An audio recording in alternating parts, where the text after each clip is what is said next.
First Time Reader Show based on the epic fantasy series The Wheel of Time by Robert Jordan.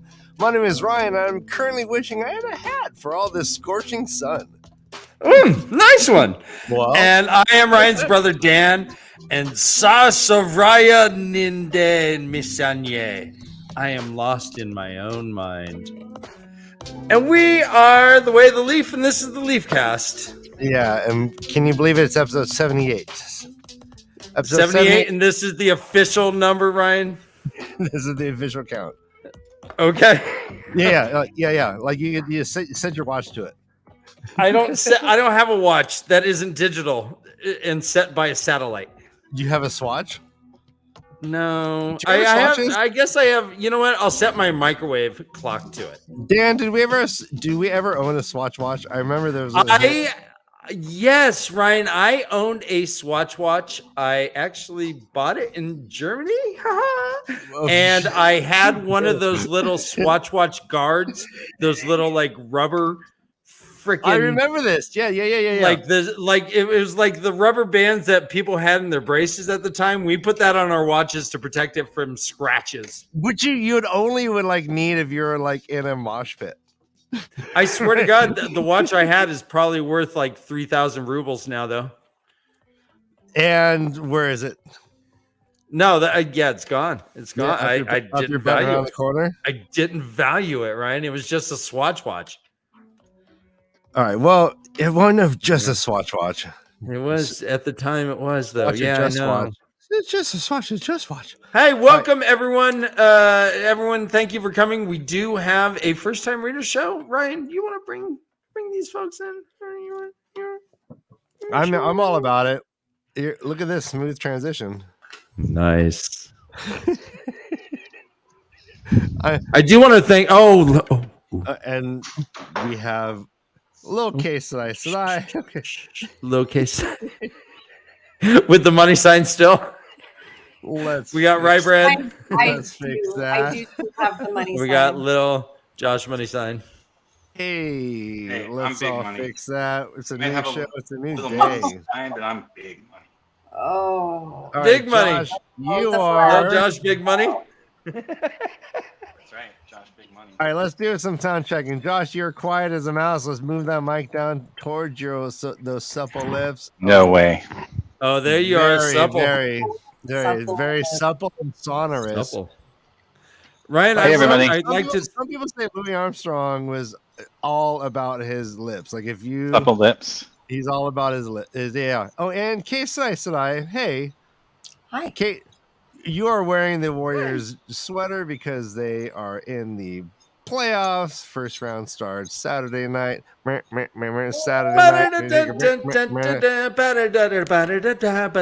you going to miss Jordan Con if they do well?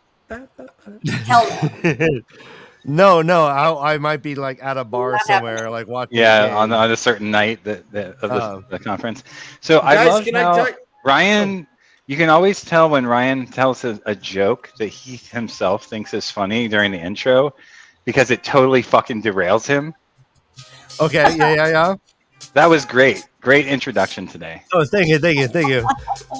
You're not supposed to. You think I'm being derailed? I'm just waiting for the applause. Like everyone at home is just laughing. Oh, really I see. That's what it is. Yeah, I know. It's for the delayed gratification. That's right. That's right. That's what they all want. You know, there was a country singer who canceled a concert 4 days before the event because University of North Carolina was playing Duke in the Final Four. How horrible is that? That's insane. You canceled a concert because he wanted to watch a basketball game. Well, okay. Now, what if it was like not sold out? Like maybe they just sold like 40% of tickets. It was going to be in like a horrible embarrassment. So he just made it a publicity stunt and said he was doing it for the game, but really he's just like, Jesus Christ, no one wants to see me play. Okay, let's assume that. Thank you, Matt. If I am coming, I'll drive. But thank you. I appreciate the offer. We really want to see you, Josh. We have like it's all about whether or not if you know what's going on in the world at the time. Oh But, man, yeah. no. My If prediction. the numbers stay where they are, I'll be there at least for a night. I love it. I love it. It is 9 days away since until we all, and hopefully Josh will see you, but we all arrive in Atlanta. Woo, woo. Hey, GA, woo, Atlanta, baby. Josh, we haven't spooned in so long. I really hope it happens.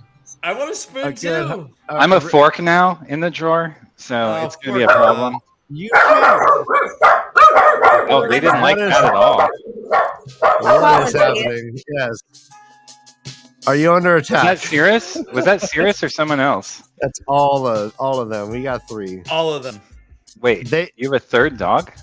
yeah it's you haven't met them. Yeah. They think they're Lufrignos, but no, they're little tadpoles. Not Zoe. This is someone else. Yeah, we got it's Stella. There she is. Stella, there she is. Stella. She's being a total. So you're telling me you have 3 small dogs? Oh yeah. And, Yeah. yeah. Oh, And Ryan's a giant man who walks them all. Would you rather one, dog-sized? One dog-sized person is preferable. Yes. End of story. Period. Hard. Oh Straight. she screams at everything. I know she does. God, it's So horrifying.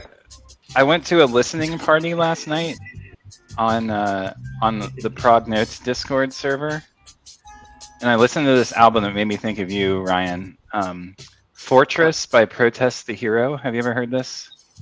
No, I want to though. I want to.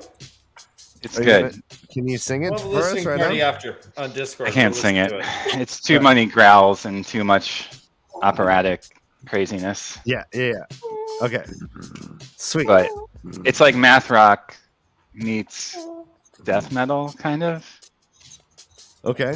Yeah. Right on my alley. Yeah. Oh my gosh. I'm so sorry. Tell that bitch be cool. Hey, be cool, bitch. Well, she is a female dog. It's true. She But is you a don't female have to dog, use and I the- was quoting Pulp Fiction, so I'm safe either way. Royale with cheese. Ryan, you're so good. Thank you. I was like, shit. I hope it's Pulp Fiction. Whenever Ryan hits the P key, it starts the Pulp Fiction memes. No, we have like a list of things, and they're not in really any order. So Ryan whipped. Oh, well, that's real helpful. Impressive. Yeah, Nice, yeah. nice. No, he does good. All right, so let's jump into shit. I mean, we are all over. Wait, the no. map. My shoes are too nice for that. Show us. All right. Come on, jump in Prove the it. mud. Show us. Show me. Show me. Yeah. Show I don't us want to your jump in the shoes. mud either. Show us your shoes. Show us your I'm shoes. barefoot. Show us your shoes. It was not literal, Ryan. I'm dressed for any occasion. Okay, show me your shoes. Fancy shoes. Show us your shoes. Show us your shoes. Hashtag show us your shoes. Josh, We've all should seen do it. Kay's crazy Converse with the moon boot bottoms. Yeah. No, those are anti-gravity Converse. Yeah, she can Moon stick boot it. Converse. If Gene Simmons from Kiss wore Converse, These would be them, baby. they would be guess them. what? I'm 5'4". I'm working with the man that's 6'7". I need as much help as I can get, and that was the largest sole I could find. So It's more of a meme to be the tall man and the short woman, but I hear you. Yeah. I wouldn't want it any other way. Hey, let's remind everybody that we have a Discord channel, and if you are in our Discord server, we are live on Discord. If you want to see behind the scenes action, Yeah, you can see I'm my waving face. at- I'm I'm looking waving at at you the right now. Discorders. Mwah. Join us on Discord. We might turn. I know what that I'm doing now. All right. Yeah. Thank you. Who is 6'7"? Both of the brothers are basically 6'7". Are you not? Very tall. No, I'm smaller. Brother Dan is 6'4". I am 6'7". I'm taller. We're going to be very easy to spot. 5'4". Josh is 5'9", right? See everybody. Fuck you, Ryan. No. Gosh. 5'9". We've been over this before. I'm 6 foot. That's kind of an ass. Yeah. Right, You're a piece of shit, Ryan. Ryan, Josh is 6 foot. Let's just leave it at that. Okay? I know yeah. There are 6 of them. He's 6 foot.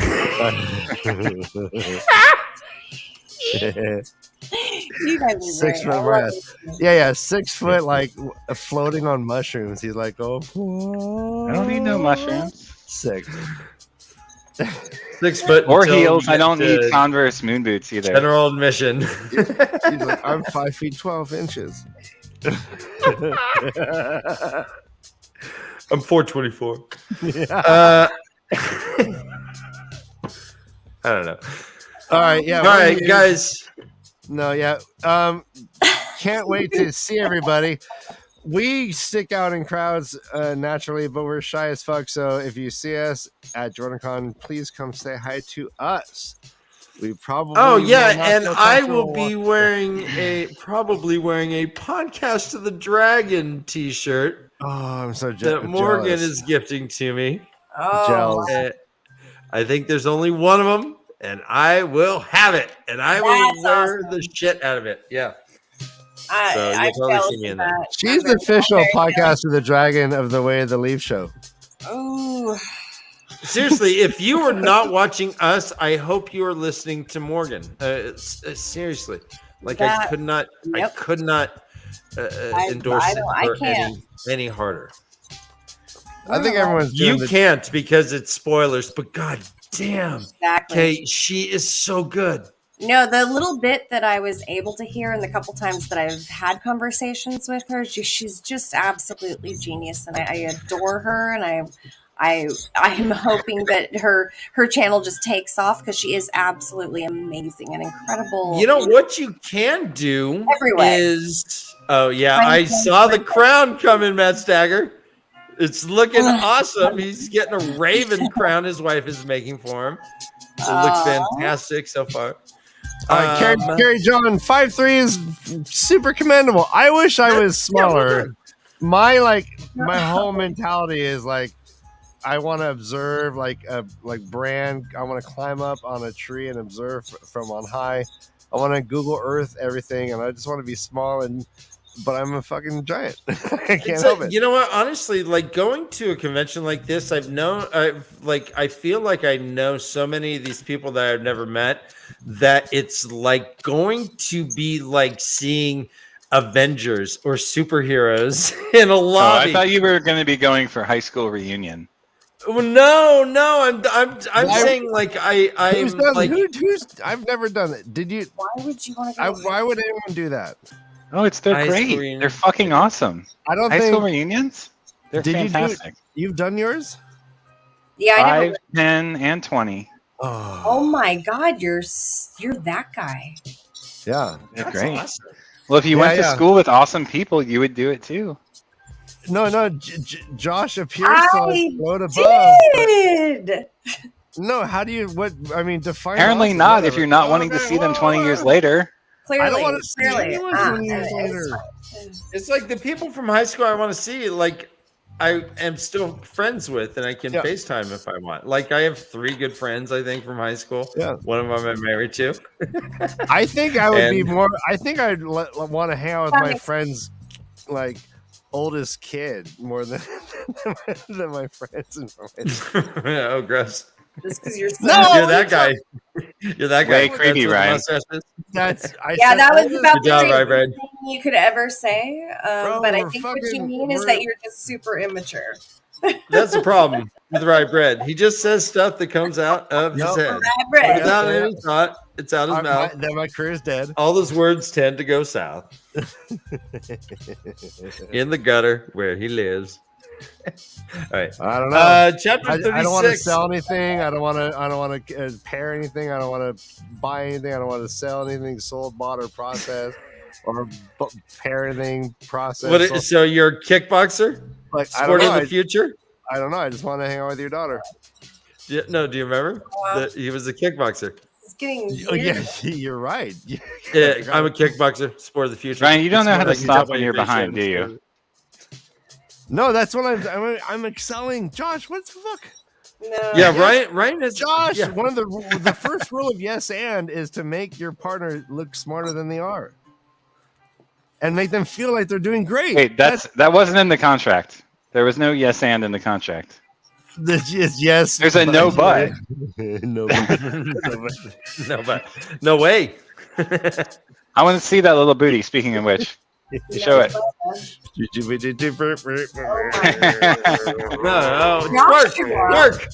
Twerk for your Very money. nice, Ryan. Very nice. You fucking ruined Joshua. The word I would use a different word than quick, but yeah, Josh is something tonight. Corny, stupid, terrible, incisive. Oh, I said ruined. You know, exacting. Like a Benihana chef. Like a knife. Like a Benihana chef on coke. Has YouTube granted us the right to have super chats anymore? So no, maybe not. I don't know. Has it happened yet? I don't know what happened. We gotta fix. They were like, "Hey, people were giving these guys super chats. We don't really like that. We're gonna take that away from them." Yeah. Hey, take that now. You're our puppets, puppet. Nah, it's our fault. We fixed it. We got a bin count going. It's all good. We got a count. We're gonna incorporate soon. Get an LLC. We're gonna be down Ryan, with you and me. RyansEmpire.com. Right, Red. We're all just gonna look up at Ryan. I think we already got an idea of what Ryan's Empire is all about a few shows ago. Hilarious. Hey, are you talking about his penis? Like, if the world according to Rye Bread, I mean, his weenus. Jesus, his weenus. I would. There's something about a puppet and two girls. I don't know exactly remember the details, but because I blocked it out. It's two girls, one puppet. It's right. They shit all over him. Yeah. And ate it. 2G, 1P. I think it was ice cream, but who knows? And I'm out. And I've had to buy several puppets. I don't think it was real. That shit does not come out in the wash. Literally? You know what? You know how? I mean, you just say two girls, and people. You just say that gross ass video's name, and people. I mean, it is a cultural icon. What are you talking about right now, brother Dan? Well, yeah. I'm saying that video destroyed probably how many 12 and 13-year-olds who accidentally stumbled across this thing and was like, "Oh no, this is what sex is." Okay. Anyways, I do think it had an impact. It may have. We shall see. So if you were a therapist coming and all of a sudden at some that point would be one of my 7 questions is at what age did you stumble across two girls, one cup? Okay. I've yet to see it. Shit. I've yet to see it. Okay, boomer.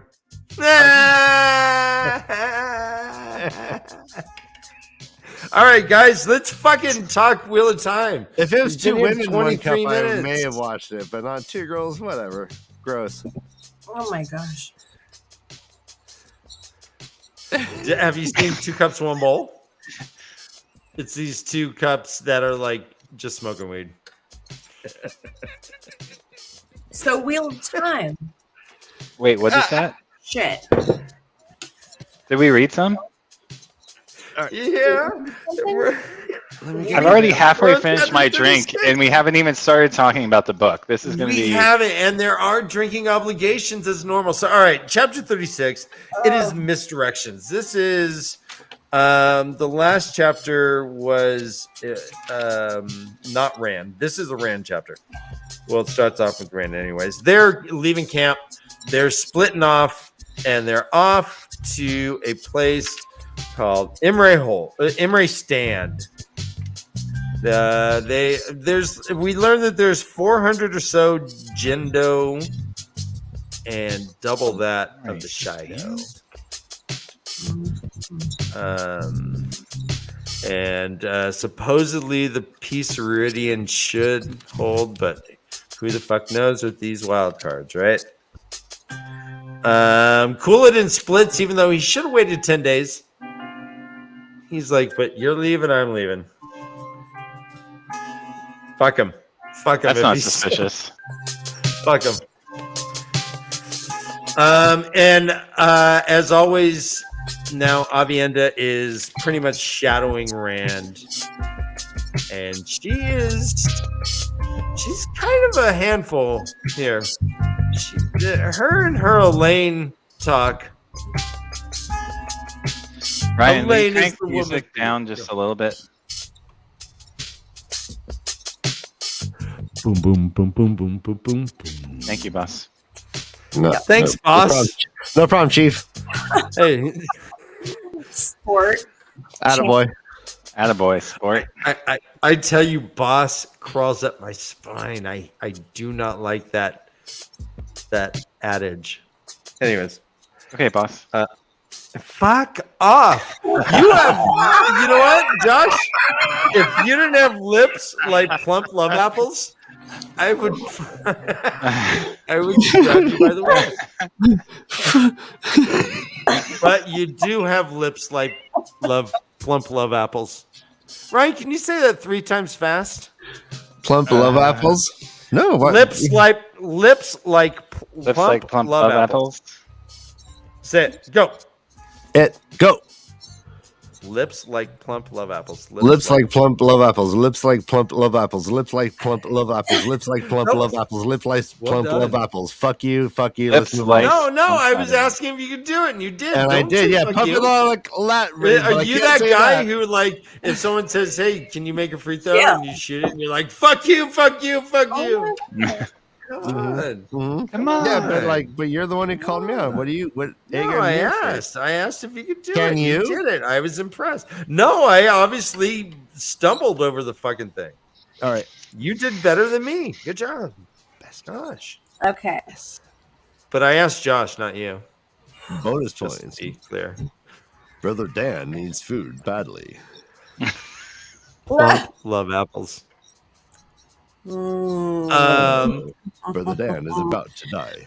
My laptop is about to die, honestly. Really? And I'm not sure how. So yeah, I'm gonna just like re-plug shit in real fast. So Okay. All right. Yeah. Go replug shit in. yep, just doing that just in case. Do you just have that one You plug? plug in. Or do you have 2 plugs? I've got like a series of shit over here. You know. All right. If you need help. Okay. I got it. So I think I'm all right. But just saying, if I go out for a second, I'll be right back. Okay. Come hell or high water, I'll be right back. I know how to get back in. It's all good. Okay. Right on. Thank you. Yeah. And while you're out, can you get me some plump love apples? You got it, buddy. Plump love apples. How many, Dan? Lips like plump love apples. Oh wait, fuck. Lips like plump love apples. Lips like plump love apples. Lips like plump love. Fuck. I can't do it.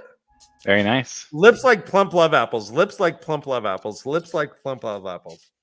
All right. Hey, you made it. I just think. That works.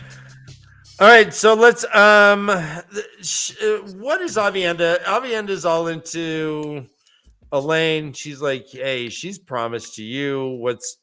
Rand's like, knock it off. She mentions 2 letters. She's like, she meant every word. And Rand's like, well, that's impossible. Those letters, Even if they contradicted one another. Right. And in the midst of it, he finds himself missing Min. He's like, shit, man. Min didn't do this shit to me. And it ends up where Avienda's just... He's like, what? She's like, I'm listening, Roniel Thor. Don't you like it when I listen? He's So like, weird. fuck, man, you're fucking weird. And he's like, all right, I'm just going to ignore you. We jump to Matt. Matt's like, yeah, that's some weird shit going on. Glad it's Rand instead of me. Yeah, she's kind of cute, but nope, she's crazy. He's like, I've been to Ridian. I've done my deed. Why am I still here? And mentions a pull. He said he would leave. Quote, he could if Rand was not still pulling at him, holding him. End quote. But then he looks out over he's like, well, maybe I should just try. But it looks gnarly. I mean, it's like, all right, I'm going to go cross the Sahara by myself. I'm just going to leave this caravan. I don't know where I'm going. Okay. Well, that's hard to do. Yeah. That's not the easiest path of least resistance.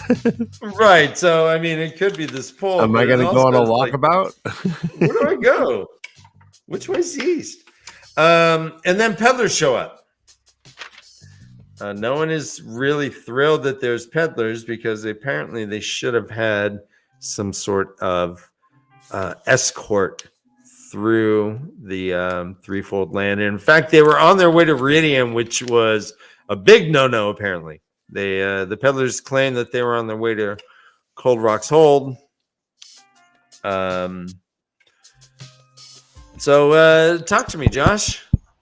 I mean, we do get this little bit of Matt's unreliable narration, internal dialogue. Can you hear me? We can. Okay, great. I know you can't see me, but I'm here. I'm working on that. Let's see. One of the maidens who had been scouting ahead came trotting back and fell in beside Ruark, speaking for his ear alone. She flashed Matt a grin when she was done, and he busied himself, picking a sharp burr out of Pip's mane. He remembered her all too well, a red-haired woman named Dorinda, about Egwene's age. Dorinda was one of those who had talked him into trying Maiden's Kiss. She had collected the first forfeit. It was not that he did not want to meet her eyes. Certainly not that he could not. Keeping your horse free of burrs and the like was important. That was important. Sure, yeah. So, doesn't that make this woman like 16? Sorry, Egwene's 16, right? Or at this point, 18 probably, 17? Or 19. Well, I mean, she was 16. 17 to 19, somewhere between there. I don't think 16. I think she was 16 at Winter's Night. I thought so. Right, but it's but aren't they a year or two in? This is 4 books in, maybe. Whew. Oh my gosh. Now you're blurry. 4 books in. Well, it's the best I've got, Josh. We're working with it. It works. So, yeah, you can hear me. It's all good. I love this chapter, so I'm really glad that I got back in. But yeah, anyway. Well, here's something I want to ask you guys about. It says, let me grab my glasses. This lighting isn't the best. My eyes are worse. Quote, at first it seemed Moraine was coming too, but words passed between the wise ones and her, and they all stayed where they were.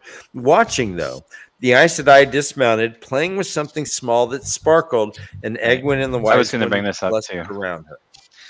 Okay, so it's either a gift from the Aelfin, or it's a ter'angreal, or it's something she brought back with her from the rings. I suppose the ter'angreal could also be something she brought back with her through the rings, assuming one can do such a thing. At first I thought it was the bead, the crystal that she wears on her headdress. But after going back and rereading, I realized that it seemed unlikely. Did it seem more likely to be something different because of the interest of the Aiel in the thing, and them all like gathered in a group looking at it. That's where I'm at with it. Okay. I don't know. No comment. This wasn't something that caught you? No, not really. Oh, really? Okay.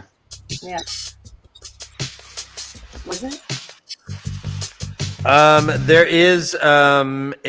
There was a drinking obligation here. Anytime we have Rock and Face being described. It doesn't always have to be land. And here we have Kieran wore a face that could break rocks. I think that qualifies. So, Slanja. Wow, that's a liberal interpretation. You're like a drinking obligation despot. It's just all whatever you feel like. Hey, why don't you pull back from Kiev, bro? Hey, no, hey, man, hey, you're playing. Hey, how much can one puppet drink? Are you scared? I'm not. All right. So, Tinker Talk. He's like, hey, Matt's like, hey, I thought, why are you guys all tense? I thought fucking peddlers, gleemen, and the traveling folk were all cool. They're like, well, yeah, peddlers and gleemen are cool. And they're like, what about the 12th one?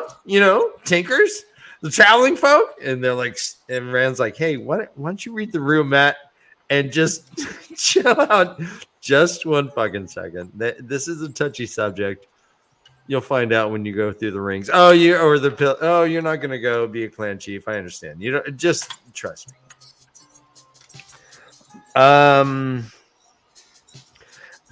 Rand has a weird reaction to the peddler. What did you make of this, Kay? His reaction?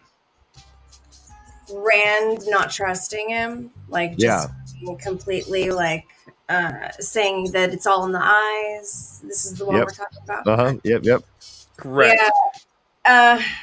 I mean, I trust Rand in this. It seemed like, I don't know.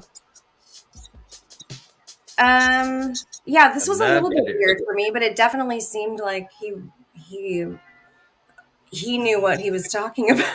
For some reason, I trusted Rand's point of view in this particular. So what kind of woman would have that kind of control over Hadan Kaderi? My kind. I'm sorry. What kind of? What?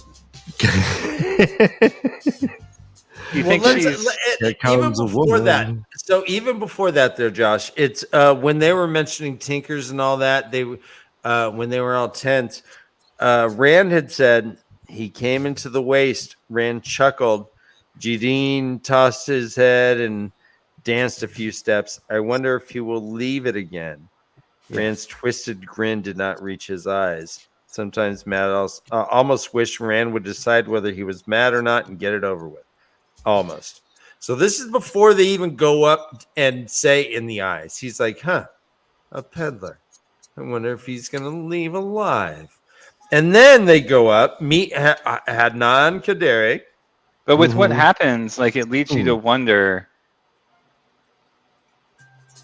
are they the Trojan horse that, I mean, I know this is getting ahead a bit, but no, let's combine these two chapters. They're pretty much all combined. So let's go ahead. I mean, the fact that the peddlers go into their wagons during the battle when their other wagons with stuff on them are being set aflame, and they just chill, that seems to indicate that they're either connected to the Trollocs, i.e. their progenitors, controllers, and source, or B, that they have some way of protecting themselves from it or trusting that they do. So they're either of the one power, which it seems like Kaderi maybe isn't, but maybe the woman is, or they brought the Trollocs with them and are the source of the Trollocs within the waste. I don't know which of those it is. Or they were scared shitless and hid in their house. That's because Aiel were fighting Trollocs. I mean, who do you? I just thought they were out of that scared shit. And they just got into it, they just boarded up and. Well, the way that Rand makes the comment is what makes me suspicious. Right. Rand makes a comment about them having boarded up in there, and wonders where the other merchants were fighting, right, and defending themselves. The leadership kind of just vanishes, and like those are the only wagons that don't get set aflame, basically. Yeah. Or one of the I few. didn't get that impression. It said that there were a few in flames. I think it said there a aren't few, that but many, right? They come in with 18 wagons. Mm-hmm. So I think they lost a few. We're having a nerd off, everybody. 18 wagons, out. a few are set aflame. It said a dozen and a half wagons came red in. Scarf. There's like lots of go nerd off. Not me. Well, that's awesome. Well, and what do you think about so the IEO have a particular taste for things? Ooh. Sure. You know, it kind of goes a little bit into the culture. Just you. All right. So if you go and visit a country and you stay with someone, look in their pantry, look in their fridge. And everything is just different, And this is what I feel like this is what Matt was experiencing with the IEL. They were just into different shit. They just like different shit. Yeah. Yeah. Well, like lifestyle is different, right? I mean, the Two Rivers farm boy. I mean, silks travel their land. Right. And how much of that stuff actually got to his place? He said that he had seen merchants that were, this was a peddler. Shit. I've seen merchants that didn't have that many wagons. This was big. And what did you make of Kiel's voice? Did that trigger anything for you, Kay? Oh, like the most beautiful voice. The melodious voice of this hideous woman. Oh. Hello, no. I have a ton of shit highlighted, but yeah, no, I'm not really like totally following exactly what you're referencing. Melodious voice of this person. So right in Matt buys the hat. Go ahead, Josh. What? The woman who Matt buys the hat from. Okay. The female peddler who seems to be in charge of the man. She has the most melodious voice that's discongruous with her physical appearance. Matt is in Matt's mind. Mm. Yeah. Which is very spicist of Matt. It is. Agreed. No, I was just really focused on like the hat, honestly, and I was really focused on this hat, because like there's like anytime I see Matt referenced on Twitter or fucking costume spoiler shit, it's always been like there's this distinct hat and this pipe and this staff. Thing, and so like no, I've never seen any of that. Really? No, I don't read. Yeah. I don't do Twitter. I don't read anything about Wheel of Time outside of this. So. Yeah, I am not allowed to read a lot. Even my own stuff sometimes, actually, responses lately to my own shit, apparently. But honestly, because it could be like spoilery. No, not kidding. Like it can be. Your own responses could have spoilers for yourself. Oh no, on Twitter, like she puts up like her thoughts about like this chapter recently, and she got like 57 likes and a bunch of comments, and people are trying to be coy and whatever, but I was like, but Ryan was like, don't read this, don't read that's that. Probably not, like it can just be, dissected, and they're not as disciplined as our chat, and they're following along right there. Like it's really hard to not give away things, even by the choices of things that you reference. Like totally. Yeah. Totally. So. Yeah. And I'm just a really good detective, I think. So. I'm kidding. Well, all right. So to that end, Matt shit. This chapter ends with Rand saying, his eyes, a dangerous man. Matt's like, what the fuck? And he's like, Kadir's eyes, all that sweating, going white in the face, yet his eyes never change. Just an act. You always have to watch the eyes, not what he seems. He says, time is the risk, he murmured. Time sets snares. I have to avoid theirs while setting mine. And Matt's like, I don't know what the fuck you're talking about. You're talking nutso. He says, ride with evil now, Matt. Watch yourself. He wore Rand that is so emo right now. He's like, you think that this Kaderi is evil? A dangerous man, Matt. The eyes always give it away, yet who can say? But what cause have I to worry with Moraine and the wise ones watching out for me? As we mustn't forget land fear. Has any man ever been under so many watchful eyes? Abruptly Rand straightened in his saddle. It has begun, he said quietly. Wish that I have your luck, Matt. It has begun, and there is no turning back now, however the blade falls. Nodding to himself, he started his dapple after Rourke. And Matt's like, I need to get the fuck out of here. This dude is nuts. Yeah, everyone else in this world jerks erect, and he straightens himself up. What the fuck? He straightens himself in his saddle. Yeah, what I the was proud. fuck? Yeah, well done. So the thing that made me wonder about the melodious voice is like whether it was some sort of compulsion, or whether this is, you know, someone like a Forsaken masquerading, or like, again, I'm on this kind of Garland. I'm on this kind of trip that they're the source of the Trollocs, and whoever this woman is someone who has the one power. Okay. Oh, okay. Ooh, interesting. Do you find it interesting then that Rand does not mention Kadiri or Kylie? He's not into plump girls. He's into the guy. He's like, look at his eyes.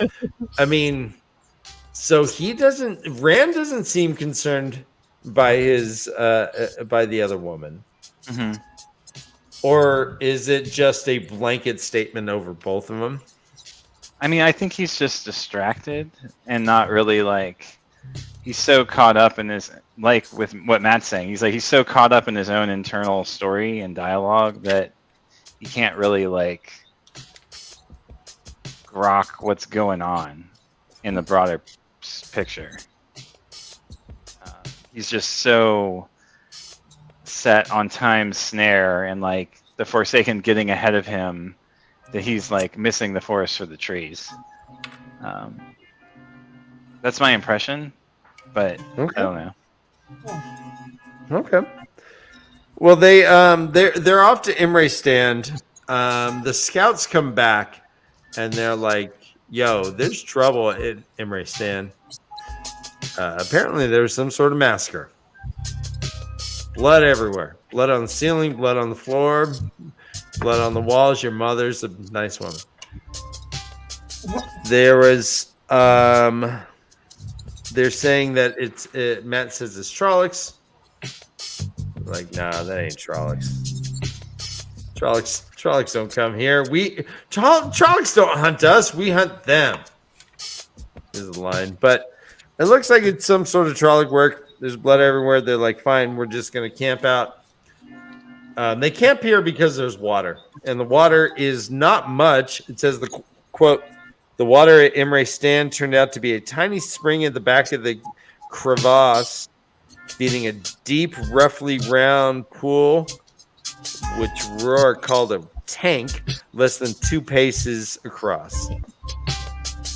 Not much, but enough to fill up your stuff, and they're going off to another place that has more water. The peddlers start talking to Rand. They're like, "Hey, oh, hi, Diljit." They're like, "So you're he who comes at the dawn, huh?" He's like, "I guess." There's so 4 people in this party. How did the wise women know before the Aiel frontrunners get back that something had gone down? They mention. All right, so actually, let's see where it says. It says here, good, Ruark replied, inform the wise ones. Unconsciously hefting his spear as he dropped back to the main body of Jindo. Avienda muttered to herself, plucking at her skirts, obviously wanting to join him. I think they already know, Matt said as Adelin sped towards the wise ones' party. From the agitation among the women around Moiraine, Rand thought he was right. They all appeared to be talking at once. Egwene was shading her eyes, staring at either Adeline or him, her other hand to her mouth.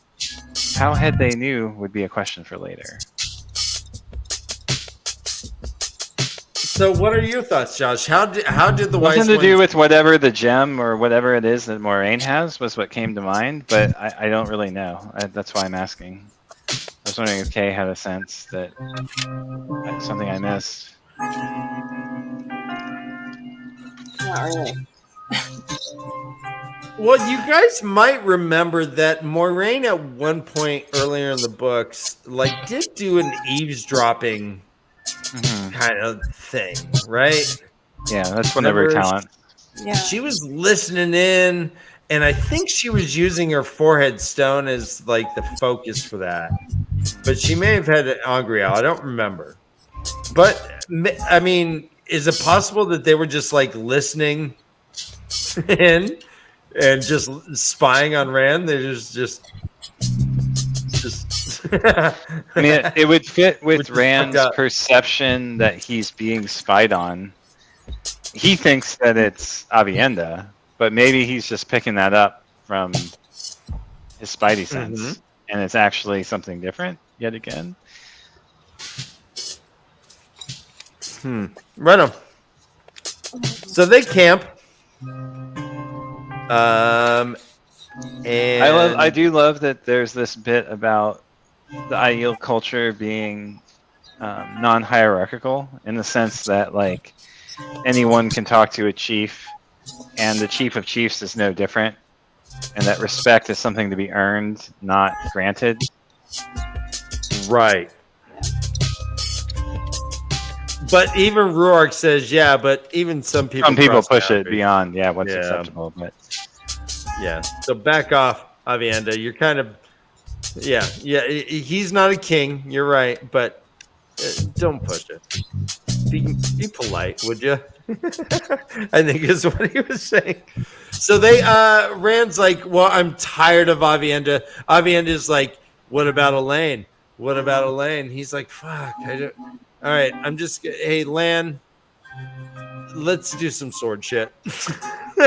So he does sword shit with Lan, tries to get his head out. He learns a little bit about strategy of how to fight the Aiel, and Avienda makes a very good point. She says, quote, why do you want to learn how to fight the Aiel?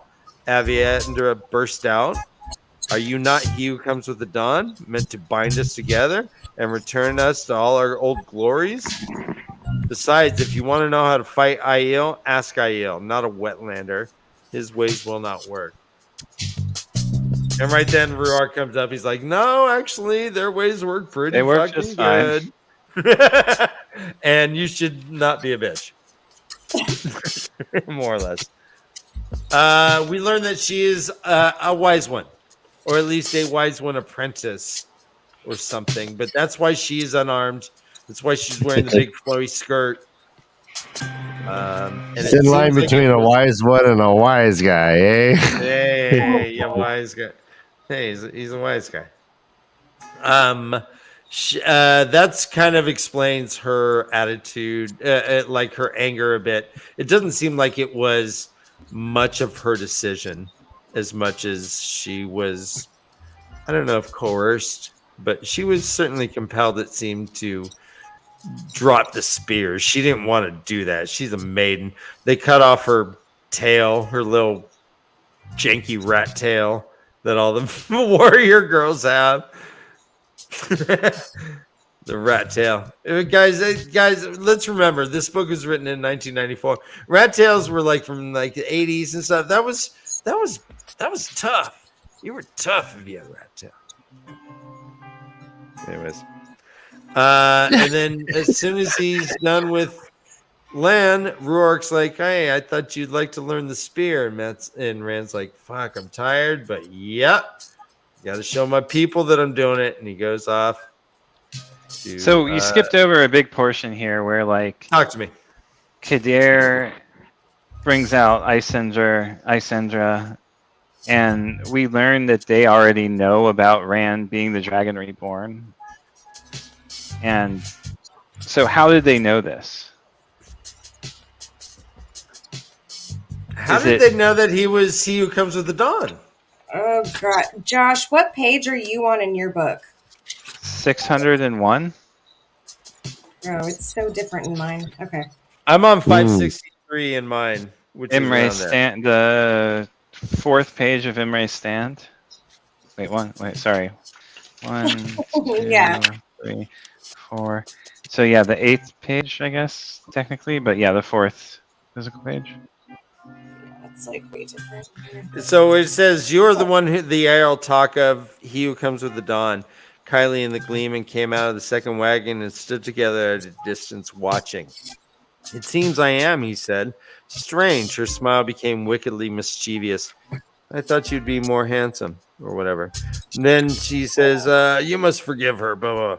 I have heard that you took Kalendor out of the heart of the stone." The man's eyes never changed. If he knew about Kalendor, he knew Rand was the Dragon Reborn, knew he could wield the one power, and his eyes never changed. A dangerous man. "I have heard it said," Rand told him, "that you should believe none of what you hear and only half of what you see." And Ryan, did that ring a bell? Our mother used to say that to us. Yeah, she also said if I could lose my head, I would.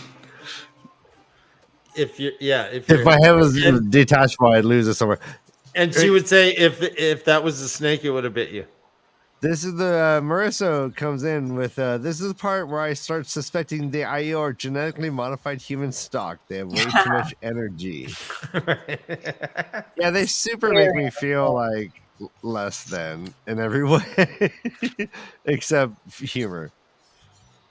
Yeah, I mean that makes a lot of sense in terms of the past historical context and the future past that we've seen, the high technology past of the previous age, right? The Jokars and stuff, and the fact that they were bound to the Aes Sedai and to the One Power and to the Dragon, and yeah, I mean, they think they might have like benefited somehow from that in this way, like they become like just great lovers and great warriors, and they're great lovers. Been designed to serve genetically, in the same way that those who are channelers have been modified to be able to channel. Right? If it's passed on genetically, like, interesting. There's no reason to not think. I mean, that's been my theory all along, that these were like people modified to. People who can channel have been genetically engineered in the same way that like the Trollocs have been genetically engineered by the Dark One to be these hideous beasts, right? Like this is all the byproduct of some historical high engineering. Like, yeah. Okay. Yeah. Yes. Whoa. That's why they can outrun a horse.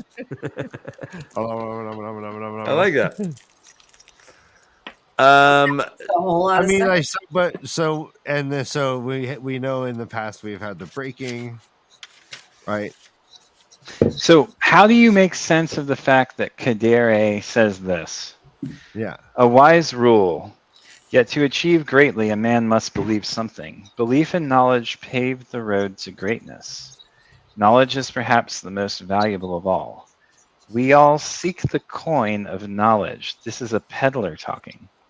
We all seek the coin of knowledge. Your pardon, good sir. Blah, blah, blah. Like, yeah. Shouldn't a peddler be like the epitome of a capitalist, like seeking the coin of money? But yet, here we get his own self-admittance that he seeks not money, but knowledge as their currency. But later, he does say, Rand asks his opinion about a song that Navtil sings. He says, I'm not certain how wise it is depending on the enemy's generosity. What do you think, Kadir? And Kadir says, I do not think of such things. He said at last, I think of profits, not battles. Right. So what are those profits? Are they profits of knowledge or are they profits of money? So Day-Luz coming in saying peddlers trade in information. But is information and knowledge the same thing?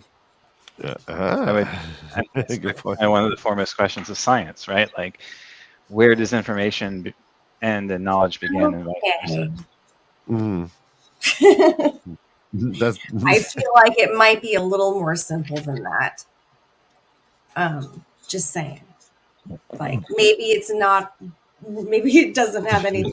Maybe it's not like this big difference between knowledge and what'd you say? Information. Information. So I mean, have in this case, I don't know. So you think when you're saying the four coin of people knowledge here? What? Go ahead, man. So the coin of knowledge is like a colloquialism in a way. It's not right. You just think it's more like just an offhand saying. Yeah. Okay.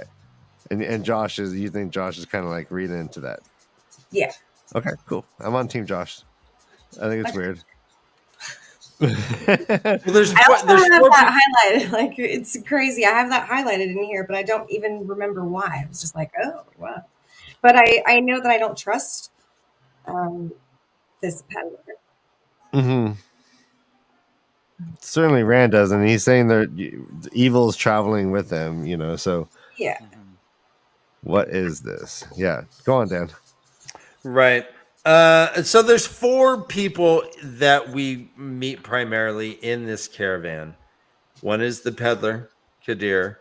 Another is Kylie or Keely, who seems to be kind of his boss, who has the sexy voice, but not the face to match it, I guess. Come on. There's also Lehman. She's a Jada Pinkett Smith. What's that? She's a Jada Pinkett Smith in that relationship. Okay. Yep. Then there's Jacine Natiel, who is the Gleeman. Gleeman, right? Yeah. And then there's a fourth who is it seems like it's the peddler's girlfriend. Name is man, I had it right here. Essendre. Yep. And Matt's like, what? Essendre, I would be a bloody hero for, but we have a drinking obligation because whenever we hear a TAVERN say, I am no bloody hero, or quote, I don't want to be any bloody hero. It is the TAVERN mantra, and so we must drink. Ryan, I agree with that, Diljeet. I'm a get a slap in there. Slap. That's funny.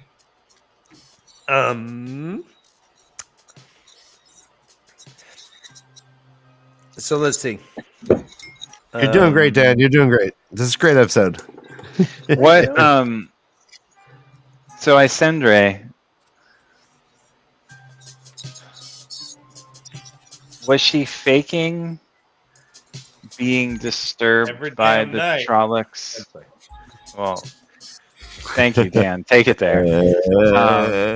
Was she faking being disturbed by the Trolloc carnage? We call that the Melania. It seemed like that's the impression Rand got. Is that she poked her head in and was like, had about dear. 2 seconds of pseudo disturbance, and then just starts staring around at the Aiel. Right. So it's hard to say. We're getting all this through Rand. Rand already had these preconceived notions. He's like, it's fucking on then. All right. We got peddlers here. All right. Evil's with us now. Hang on to your dick, Matt. It's going to get fucking gnarly. Without us even knowing much about this. So we are seeing this through his eyes, perhaps, I mean, so when we think when he says that Kadir's eyes never react, we read the same thing in this chapter. Rand has a smile that never reaches his eyes. Is it the same thing? Is Rand already mad and getting paranoid, or is there a true danger? Did you do that, Dan? I did not. I think Josh did. The knucklehead. I didn't do it. All right. I missed it. I think we shame Dan out of the picture. What? You did. Why? Why?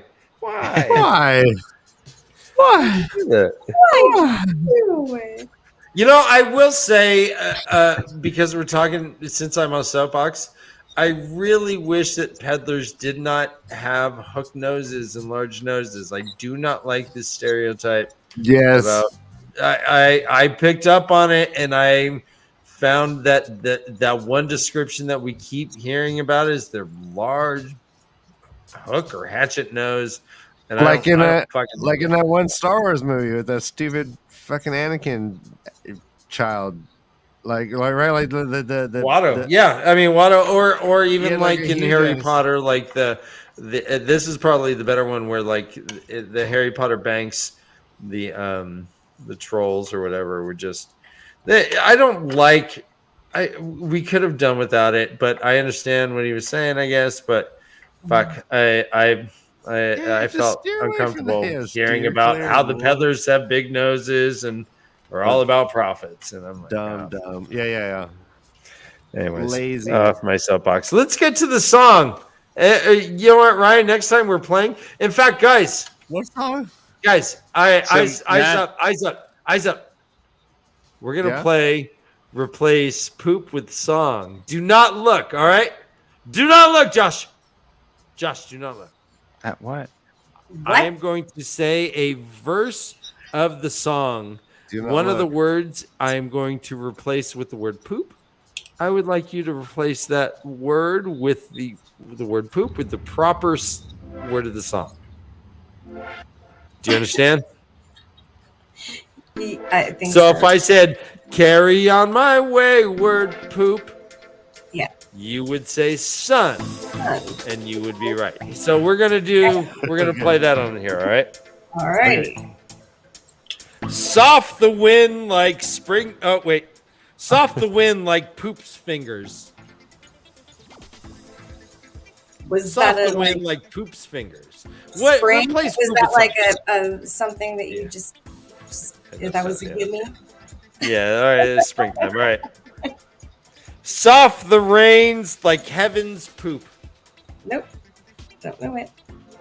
Come on, give it a guess. Soft the rain like heaven's poop. Sigh? Sound? All right. Okay. Heaven's sigh. I don't know. Rain. Stop the rain like heaven's chain. Nice. Soft the rains like heaven's tears. Soft the years roll by in gladness, never hinting poop to come. Is this a Kenny G song? What the fuck? Soft the years roll by in gladness, never hinting poop to come. Things to come. Okay. All No guess. Storms to come.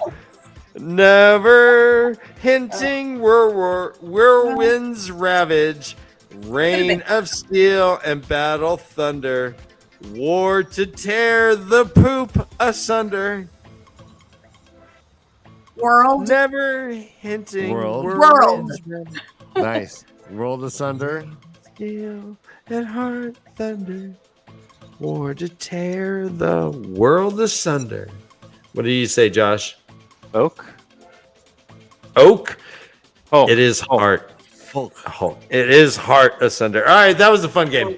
That was so great. Thank you guys. All right, yay. Ooh, yay. And that was Replace Poop with You caught us off guard with that one, Brother Dan. Oh man, we should have market tested that one. What? This is a mountain I'm planting a flag in. That was fun. I didn't know one song you're doing. There was a second verse. Ryan, it's in the book. see where like it You know, dude, it's like in The Hobbit. Centers. I think Lord of the Rings. Like you get to the song and you're like, further down. I think you were like, you thought you were singing melodies, but I know this was an IEL song, and their songs are different than you know. Okay, that was. So don't fucking. The IEL are all 80s pop. Because you don't know what you do. Oh man, I think we need a break. What song? Don't pigeonhole. All right, we only have a couple more pages, and then we will take a break. You're a hard man. You're a hard man, brother Dan. I drink. You're a hard man. Target. Hard as a stone. I think of prophets, not puppets. And suddenly, Trollocs, battle, bum. We do have a drinking obligation whenever in battle time gets wonky. Quote, he could not have said it if it went on for minutes or hours. I think this is a worthy excuse obligation. Okay, yeah, worthy. So Matt, no one joined me. Oh, I'm sorry. The drinking obligation for Daniel and Daniel alone. Fine. Okay. All right, I get it. Hey, when I need to replenish, bro. You gotta come prepared. I just opened up a freshie. It's all fuzzy. So don't do me like that. Was that Joshy Poo? Hey, Joshy Poo. Joshy Poo. I kind of hope to see you, Joshy Poo. I can't wait to. I want to replace Josh with Poop. What? Replace Poop with Josh. Yes. What? Kidding. Don't do that. That's not nice.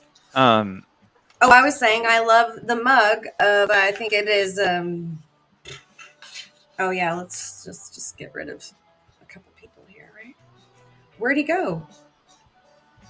Talk about your mug? Big Ben. BR,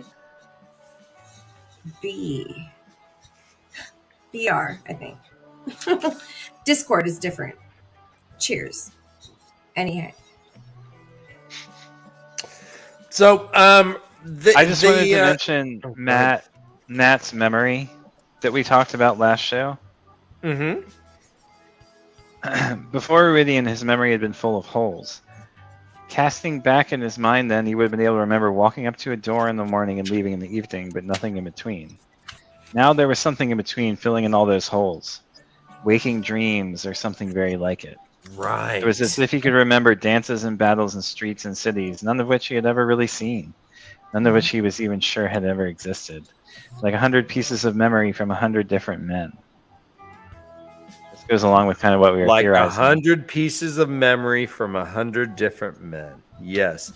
It said he would find himself looking at a piece of ground and planning how to set an ambush there or defend against one or how to set an army for battle.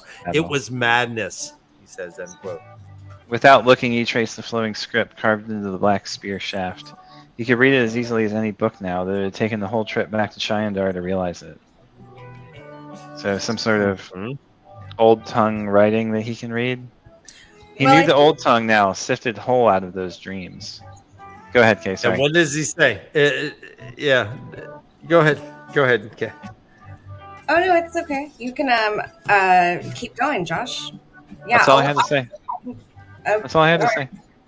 Okay, well, I was just, I have the whole part about, like, him being conflicted about whether or not it's dreams, you know, or actual memories that he's dealing with. And he seems really bothered by the fact that it might be memories. And he's like, I prefer to think of it as dreams, right? So, yeah, I loved that part. He is now fluent. He's like, I fucking know Old Tongue now. There's no reason I should. I know it now. And he muttered this. I'd like, Josh, can you read what he says aloud? I don't know if I'm going to do it as well as you did at the beginning of the show. Sa Sovraya Niende Misenye. Said aloud, I am lost in my own mind. I am lost in my own mind. And Justin Natale's like, hey, you know the Old Tongue? He's like, whoa, no, I just know a couple things. I just mutter. What? I am lost in my own mind. Yeah. Anyways. Well, I think where is my mind? At some point, Josh had said that you thought that Matt's memory had been, like filled with other people's memories, right? Right. And I just think that this speaks to that a lot. So. It's interesting. Nice. I don't think that they're dreams. Like, he's trying to deflect and he's trying to like comfort himself by saying that they're dreams. I don't think they're dreams. I think that they're, Yeah, they're memories from the other people that went through the redstone doorway. That Aelfin. Well, and he remembers the song that's sung. He's like, yeah, that's not how it actually happened. He says, quote, he remembered counseling Buren not to accept the offer, being told to return that. He doesn't remember the song. He remembers being there. Yeah. Yeah, that's what I'm saying. He's like, the song's wrong. Yeah. He's like, his last memory at the ford was trying to keep his feet waist deep in the river with 3 arrows in him. But there was something later, a fragment, seeing Adamon, the gray bearded now, go down in a sharp fight in the forest, toppling from a rearing horse, the spear in his back put there by an unarmed, beardless boy. This is worse than the holes had been. So, why did Matt open up so fully to the Gleeman? Was there some kind of compulsion here? Like, it's not like Matt to just spill the beans. The dude, good point. Really good point. Yeah. Totally uptight and like not the kind to give over information. But he this guy was really insistent, though. This guy. Yeah, but he lets himself be questioned like to a T. This is true. I don't know. It just seems really not in line with Matt's character. Well, Matt did hold stuff back, though. So if you're under compulsion, do you have the option to avoid certain topics? Now, and also keep in mind that Matt does have a familiarity with Gleeman. He was comparing him with Tom, who he considers a friend. And he was like, this is very Tom-like for him to want to know a story in order to sing a song about it or whatnot. So he might not have been suspicious about it, based on his history with Tom. But he does hold stuff back. And I don't think you're allowed to with certain compulsive But powers. maybe he just isn't fully, maybe because he's, a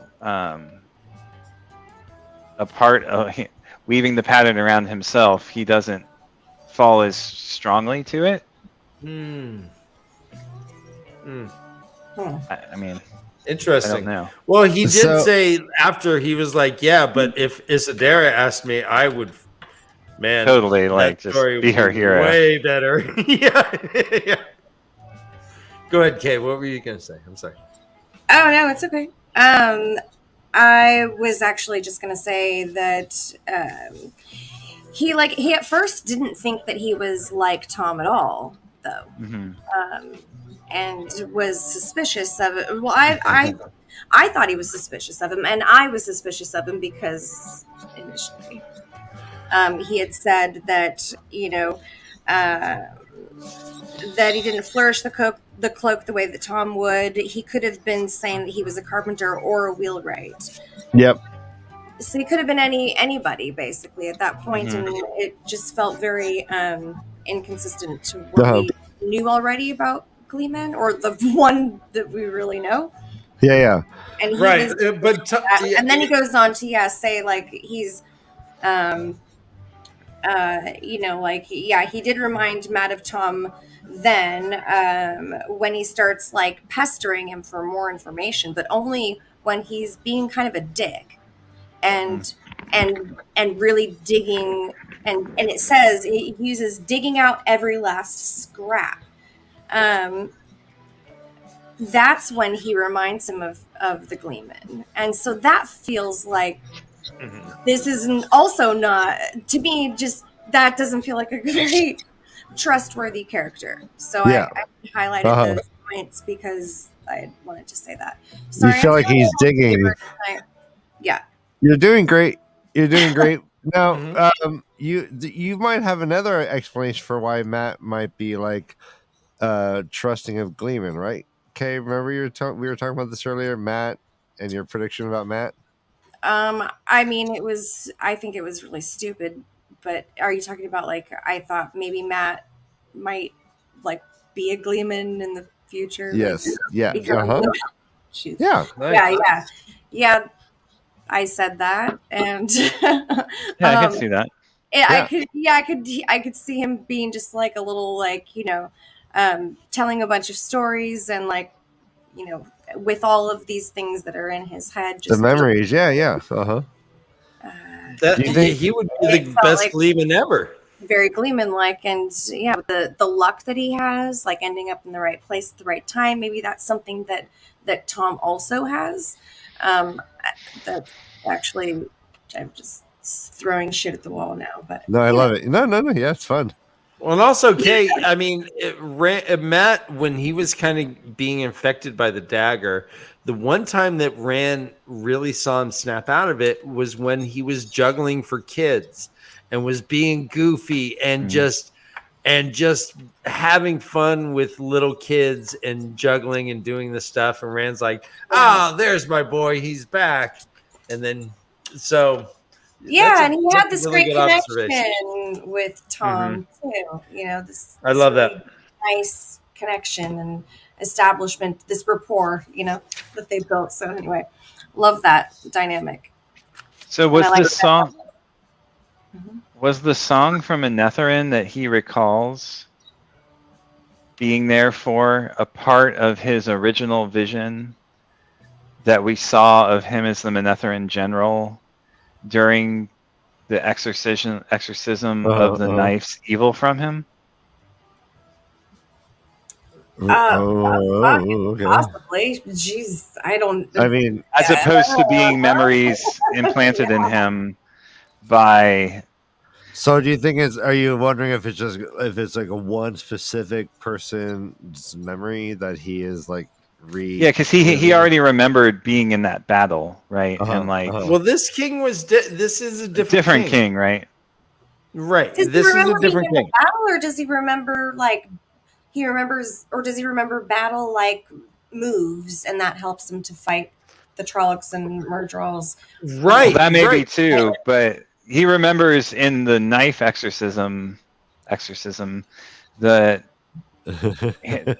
Leading this charge in this particular historic battle at Manetheren, but it's possible that this is yet again another thing, or is it like, I guess where I'm going with this is, could it also be him having memories of like Gleeman-like memory, right? Like totally. I mean, maybe it's not the song and confusion and insanity setting in. I like. You're right. Yeah. Well, he straight up said the song was wrong. Right. He's like, that song is wrong. But it seems really unlikely that a Manetheren hero would go through the Redstone door. To me, So if it was a memory transplanted into him by the Ielfin, how is that random chance? There's a Manetherin dude who suddenly has this story of the ancient past that's been memorialized in song, that's a part of his random memory? No. Like TAVERN, I think, meaning also that like there's this strong reincarnation of some kind, because like there's this pull, right, and it's just constant, and it's weirdly, and with these three people, anyways. I don't know. I don't think I did think that the reincarnation component of being TAVERN is what led him to that first memory during the exorcism. Mm-hmm. So it's possible that this is yet another turning of the wheels, reincarnation of the same soul. Mm-hmm. Well, here to Kay's point earlier, real quick, Dan. Let's look at this. I want to look at this chat. Okay. Was the knife at Shadow Logoth a catalyst for Matt to become a focus of ancient lore? Was it the knife? Was it? I think the dagger had a lot to do with, and the horn has a lot to do with what the horn, on him right now, and the fact that he is tied to a different type of force than he maybe would have been otherwise. I think he might have been more disposable in the story had those things not happened. I like the idea of the horn being great. Right on. Great point, Kay. So we have the knife, the horn, and the Aelfin, which is the prime mover, right? Like right in this storyline, right? He's had several really huge incidences. What's influencing this right now? It's a good question. I love it. What were you going to say, Josh? Just that I like the idea of the horn itself. That like maybe blowing the horn connects you without being an reincarnation necessarily of a particular soul, but connects you to the archaic memory of those who have been in that role before you. Yes, totally. I 100% agree with that. Kay, you had mentioned earlier as far as Matt using his memories for battle skills. Here's the quote. Quote, "A dozen times the spear's iron-hard black haft barely deflected a Trolloc thrust. It was Aes Sedai work, and he was glad of it. The silver fox head on his chest seemed to pulse with cold as if to remind him that it, too, bore the mark of Aes Sedai. Right then, he did not care if it took Aes Sedai work to keep him alive." So he is using this spear, and his medallion is. Are they both Terangriel? Is the spear and the medallion Angriel? Are they Angriel? Well, Raffo. Okay. Well, would if they were, would Matt be able to use them without being able to channel? Well, Matt would have to Raffo.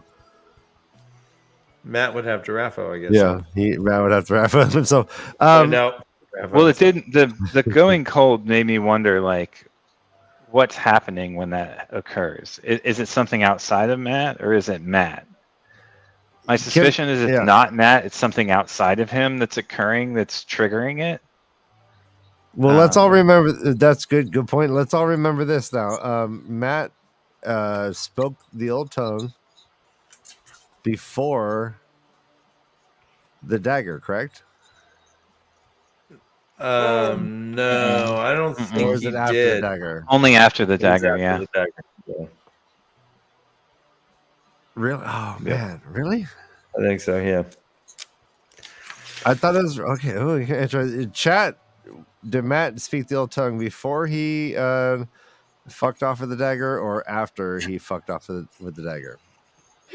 So while the chat is reacting to that, this chapter ends with Rand reflecting that BR He says, quote, the sword had almost not come. He hoped that was tiredness. Sometimes there was nothing there when he reached for the source, and sometimes the power would not do what he wanted. But almost from the first, the sword had come practically without thought. Now of all times, it had to be the tiredness. We have all been there. Yeah. Right, fellas, ladies. All right, so I mean, I think it's essential. Too tired to perform adequately. Oh, more to come. So, all right, let's drink to Kay. Yeah. And by the way, everyone in chat, if you want, we're on Discord live as well. You can see me live, see my face actually, besides the puppet, and Ryan's we'd love there to see too. you. It's fun to see you guys laughing. Yeah. To get back to this discussion about Matt and when did these powers come out, he spoke the old tongue before he ever interacted with the dagger. And I think we should take that in consideration while we're trying to suss out what is going on. When did he speak old tongue before he had the dagger? Well, let's go back when he was like Moraine set up the firewall when they were charging Trollocs. He yelled out in old tongue, and then Egwene's like, God, I think I know what he's saying, but I don't know. She was very close. So there's two kind of hints at I think Land says, do you know what you said there? This was seriously I said, I was right, but that could easily be he learned that from being around Manetheren history. It doesn't mean that he knew the old tongue then. He blurted out a thing he's never heard before. How do we know that he had never heard it before? He didn't know what he said. I don't think he didn't know. Knowing what it means. What he said, right? So he was just saying this and not knowing what he was saying. And then later he understood what he was saying. Am I correct about that? I just fact checking. I think he said something and someone said, do you know what you said? It means this. And he's like, oh, huh. I didn't know that. I didn't even know I did that.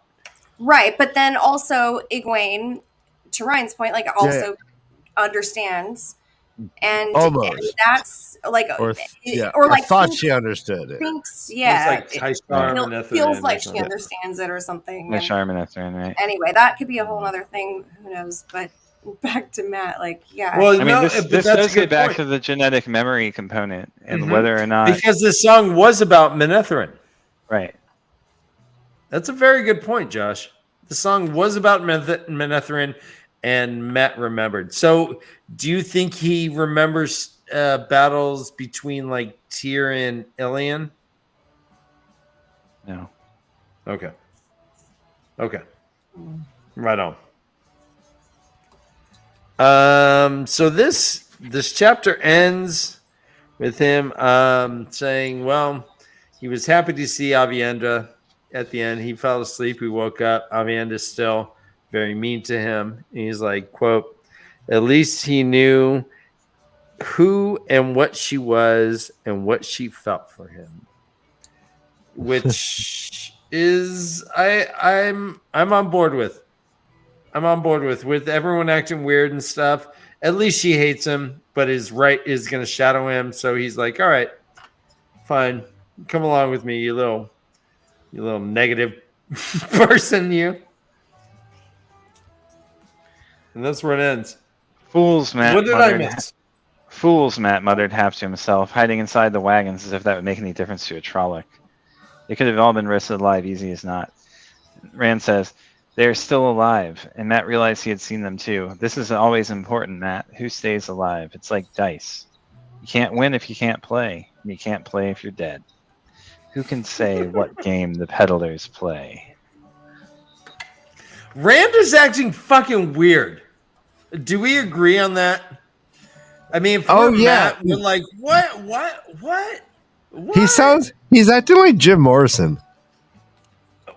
No, I would say more Riders Charles on the Manson. Storm? Yeah. No, he's talking all He's like, hey, man. Evil rides amongst us, Matt. You got to look in the eye, man. It's on the eyes. If you look in the eyes, you can he's either Jim Morrison or like that guy who's been on a 3-day bender. Right. Someone who's on speed. Yeah. Can't speak. Can't go to sleep. It's like, whoa, did you see that bat? Whoa. The shadow's moving. It's fucking weird. Can't trust shadows, man. And he has that weird smile. And Matt's like, God, why he can't stop smiling? Can't trust shadows. Didn't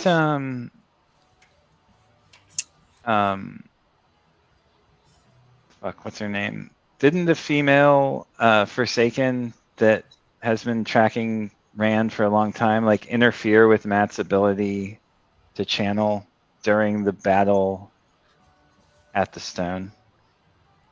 I'm sorry, Matt's ability to channel? No, Rand's ability to channel. Okay, Lanfear? Yeah, didn't Lanfear like disrupt Rand from being able to channel during the battle at the stone? Like while they were fighting with one another, and he had her like pinned to the wall, and then she like interrupts him. Yeah. Cuts him off. Yeah, Cuts him off from the source. Yeah, just to prove that she can. Yeah, go on. Well, just the thing about the sword that you were reading earlier made me wonder. Like, I don't know. I guess Lanfear could theoretically be here. It seems really unlikely, but like, what if these are Dark Friends or Forsaken or people who can the peddlers? Maybe one of them was cutting him off from the source, as opposed to it being him being tired or whatever it is he tries to chalk this up to. Good question. Yeah. He does randomly bring Lanfear up in the chapter in a list of people kind of watching over him. He's like, let's have right. When he talks to Matt. Mm-hmm. So I guess let's predict who are these 4 people then. We have 4 of them, right? The peddlers, you mean? The Gleeman and the peddlers? The mama peddler, the Gleeman, and the peddler's hot little girlfriend.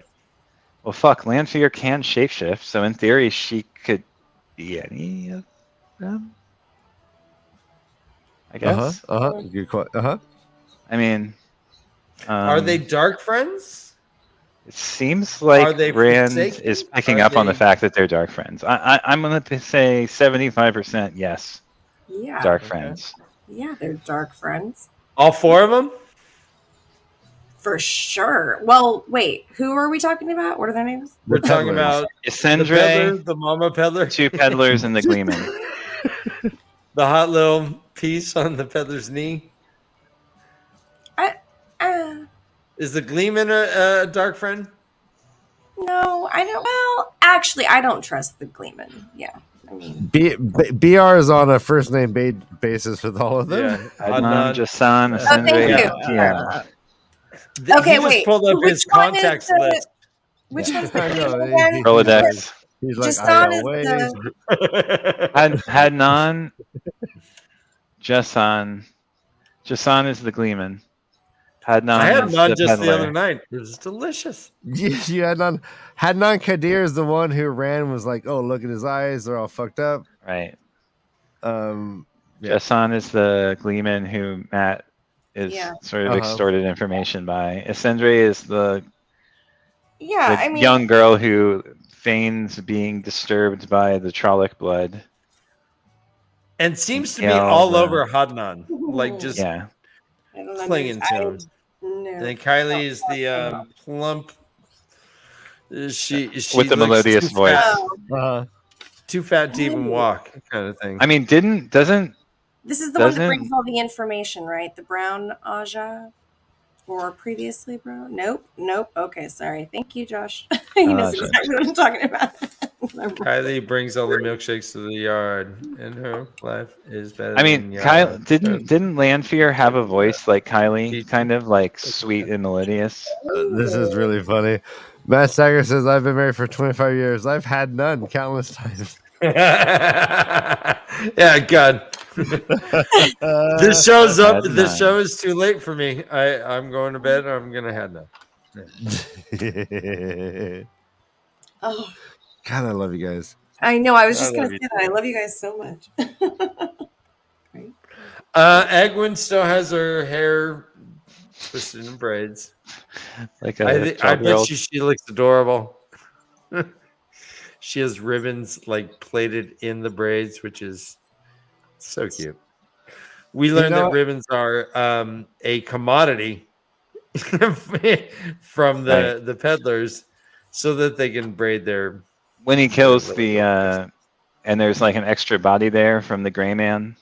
Yeah, but he also like kind of stacks them up and like poses them like poses them bowing to him before he walks away. Yeah. Is there anything else we wanted to talk about? The waste, Rand, Matt, the journey, the MrHowley, the attack by the Trollocs, anything before we move on to Tanchico, guys? Oh gosh, I just wanted to say that I don't know. Josh has stuff, but I really wanted to just quickly say that I really think that Avienda and Elaine, and then like Min is randomly mentioned throughout this. So and then I think in the next chapter, Min's mentioned twice. Rand thinks of Min twice.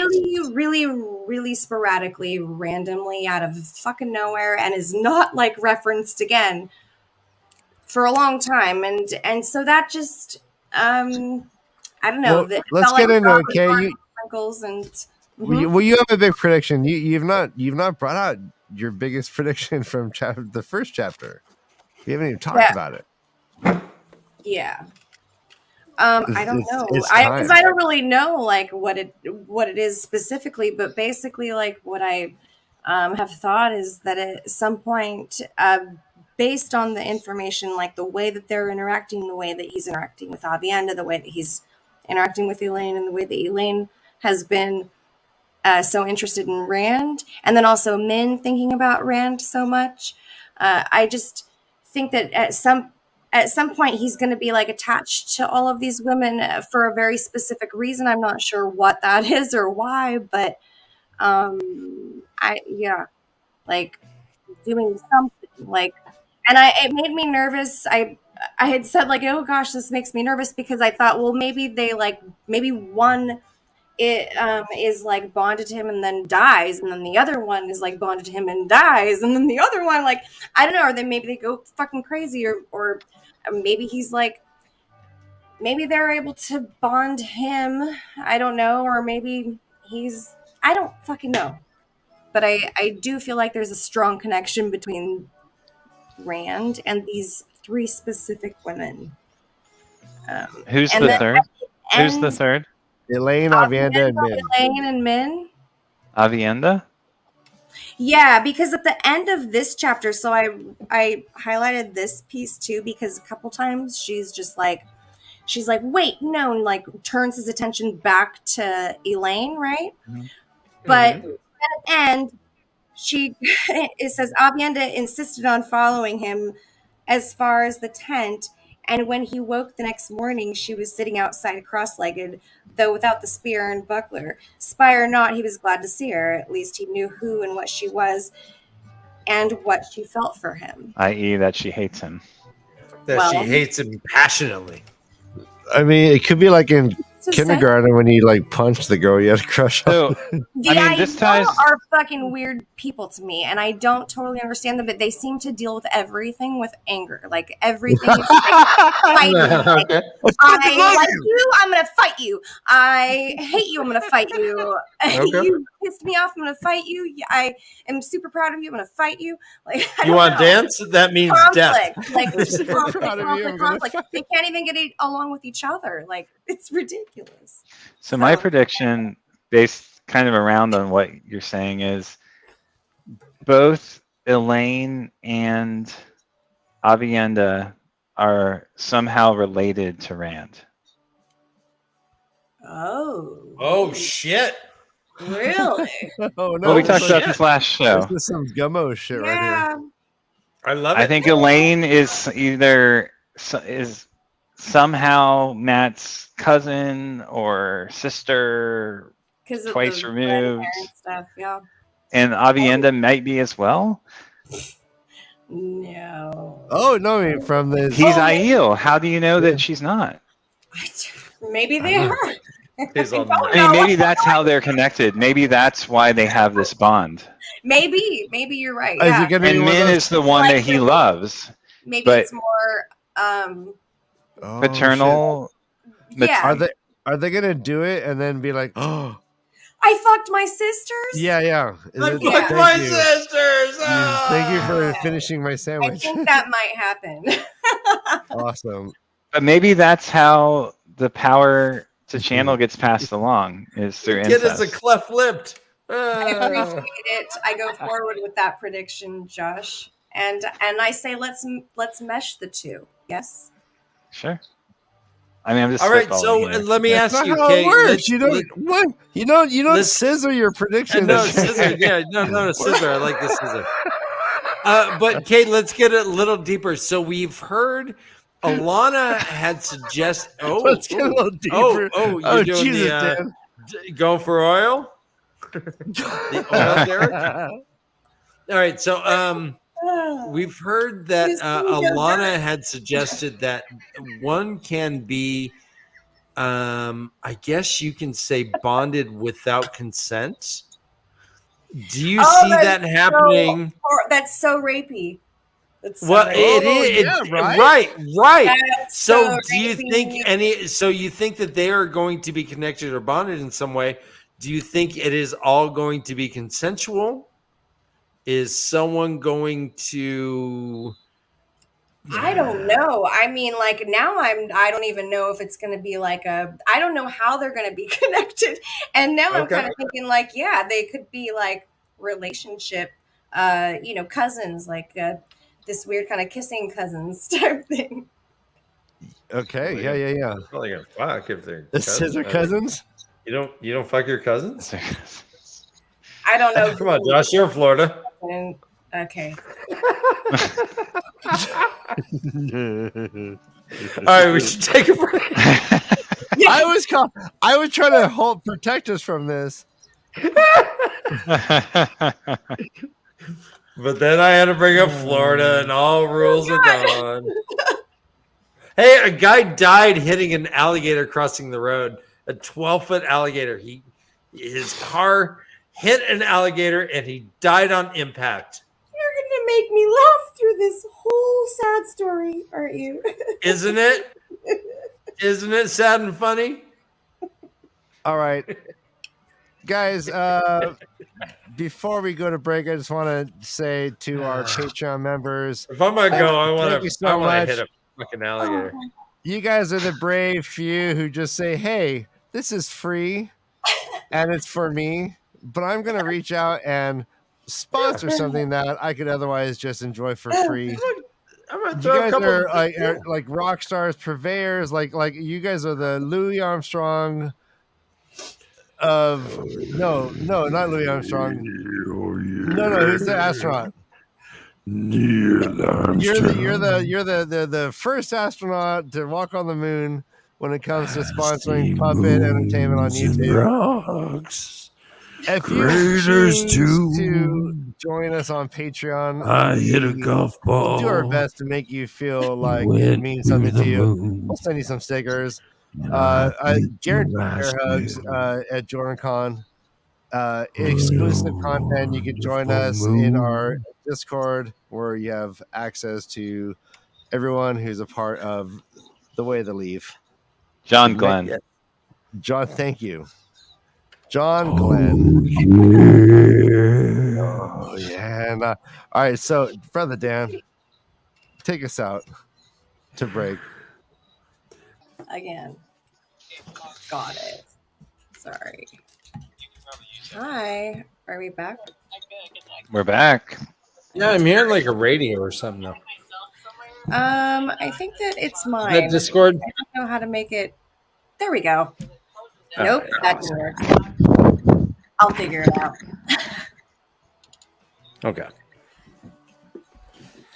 So I have to say, I'm super disappointed that Totems isn't here tonight. Me too. I agree. I really wanted to see him blush when he realizes that his homeboy, man crush, Bale Doman is back. Yeah. Guess he's back. Bum, bum, bum. Bale You see the little wheels turning as he's like, I need to get my green Aja to forcibly bond him. I do be needing. Ryan, we're on chapter 38. This is called Hidden Faces, and we are in Tanchico. I don't know if we have a map to pop up or I can throw up the book. No, we got it. Don't throw up the book. Right. We got maps.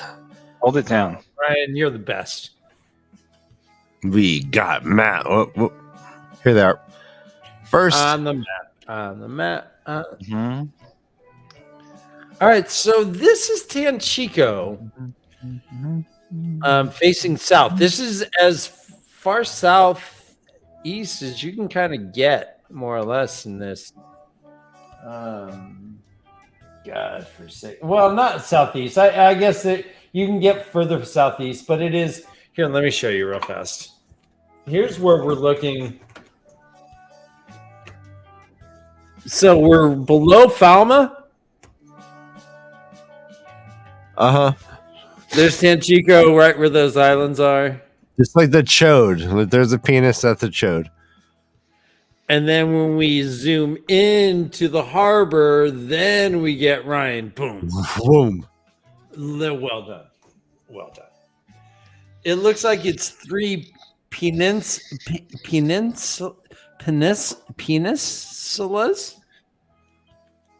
There's 3 decks. Something seems to tell me that our author has a fondness for peninsulas. Well, let's focus on these peninsulas. Look at this. Boom. Here they are. They're The swinging Vrana, towards. the Maceta, the Cowpen. Yeah.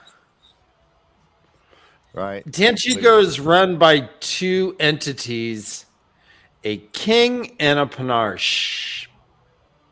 Which is like a cow fate. One of them named Lou. You say Panarch, I think this. I think. What did Panarch? you say, Ryan? Panarch? Hey, you Panarch? say Panarch, I say Panarch. And I say, Let's call the whole thing off. But oh, if we ever part, that might break. So this is we first get into the perspective of It's okay. the Sei-chan woman who we meet at the beginning of the book. Eggianen, correct. We saw her as like a captain of a ship. Now Watching over the sea folk, the Athan Miere. Mm-hmm. We are in the Garden of the Silver Breezes, which is a wine shop, a wine shop of criminals. It seems everyone wears their eyes wide shut masks. Yeah. It is the reverse COVID mask. You don't cover your mouth; you cover your eyes. It is devious. COVID mask. That's funny. And I don't people understand how Dr. Velvet. Fauci had it wrong the whole time. Cover your eyes. Yeah, how can I wear a mask and look like a panther at the same time? My phone did fall on the floor. Yes, Josh. Yes, Josh. Yes, Josh. You were saying Yes, Josh. Joshua. Yasha. Joshua. Yosha. Josh. I can't even do it now. Let's fucking forget about it. Josh, don't be like that. Oh, Joshua. Joshua. So not only do the patrons wear masks, but their bodyguards wear masks. Now, this is the whole Batman thing where it's like, okay, I know who you are, but I guess I don't know who you are. You talk like this. Like, Why the bodyguards are now hampered by the mask. This is a bad system. I can't see perfectly. This What makes woman you think that they're again, hampered? Well, you can't see as clearly. Like in a battle, like you have a mask covering your eyes. How are you? Like, how is that? Like optimal. And anyway, Peripheral vision. so we have.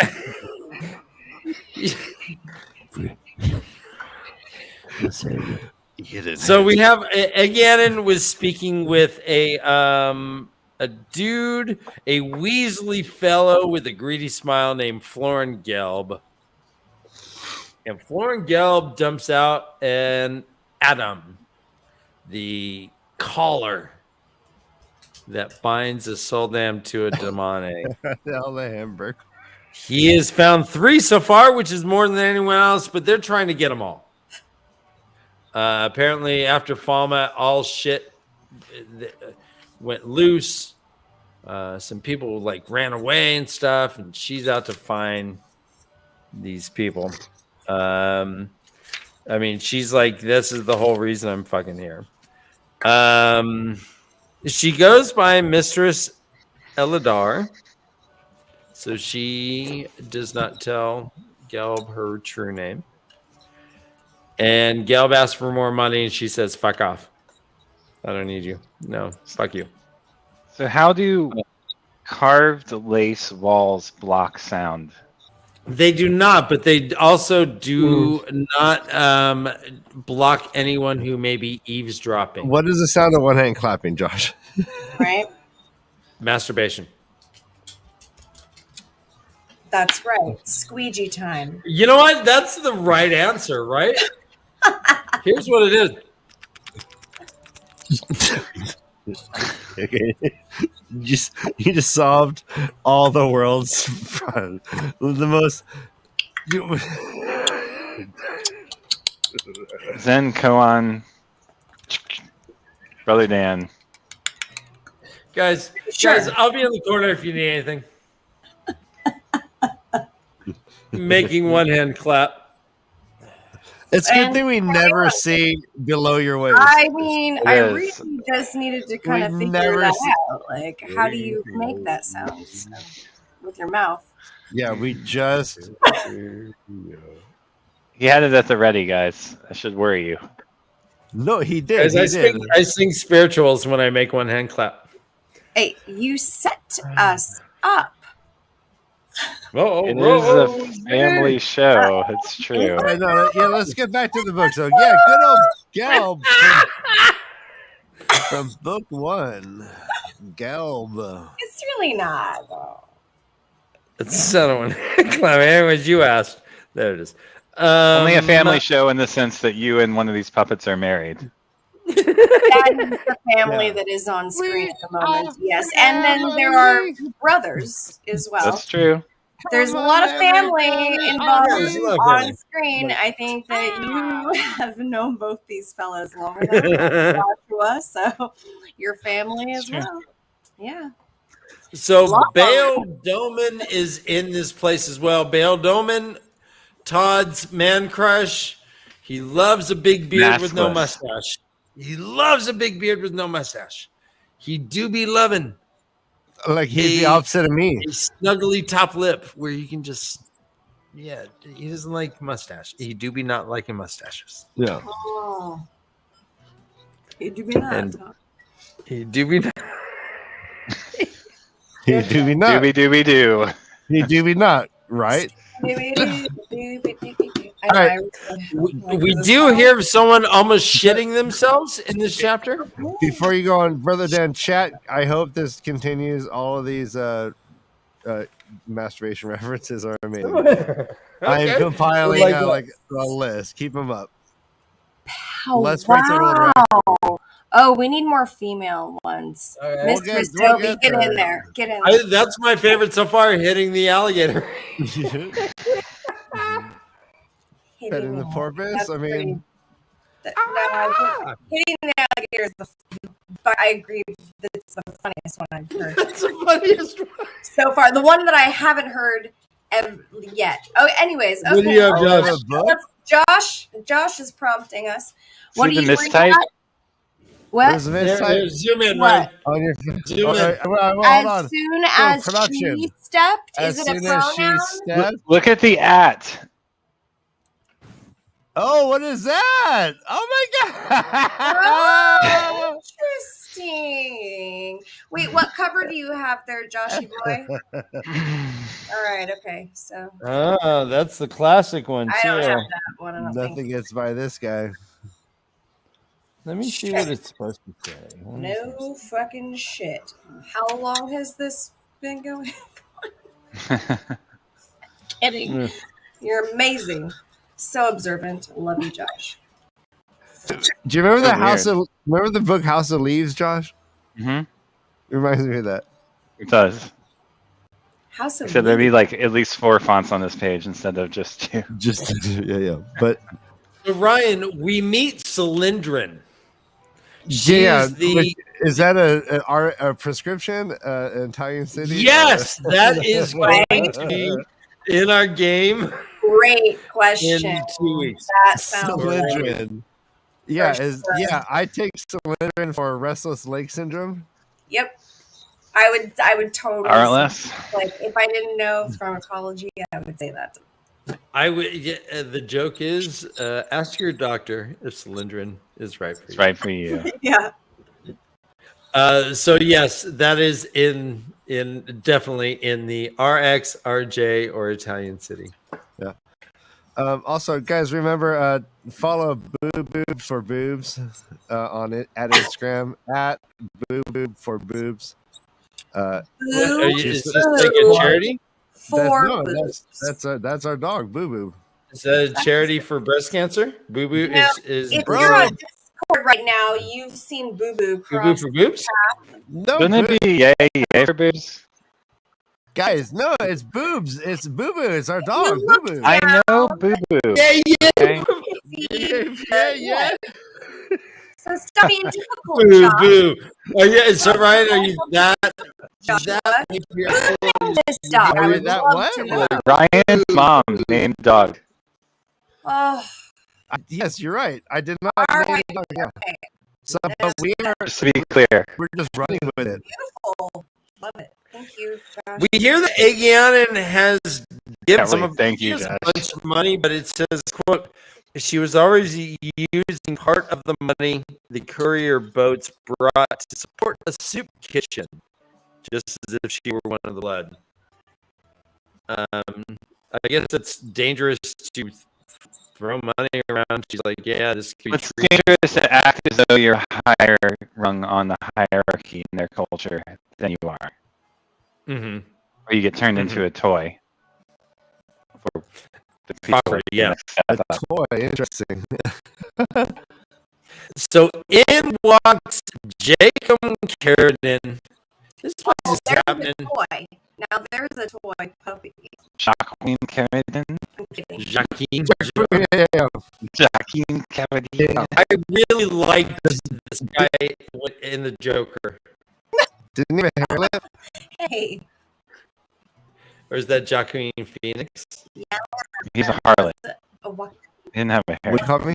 Remember his name used to be what was his name? I'm sorry. It wasn't River. It was Joaquin River Phoenix. was his brother, Joaquin Phoenix. His name was Leaf, I think. I think his name was Leaf Phoenix. Wait, And he changed it to Joaquin. who are you talking about? What are you talking about?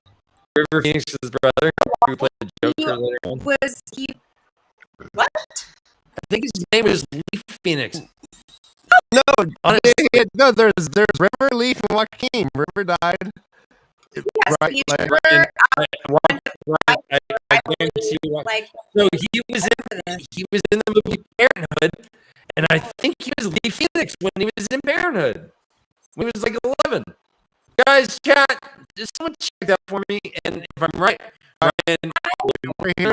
owe me dinners and Josh and Hold on, everybody. Guys, we're having sound issues. let's address this. We're having sound issues. I do not know how to solve it. I will turn off the background music. No background music. I don't hear back. No, he's not present. He was just very, very still. Completely disappointed. Oh no! It says the sound's fucked up, right? I know I'm working on it. All right. Didn't sound as loud. I don't know what to do. All right. So I don't know what to do. that's amazing. Well,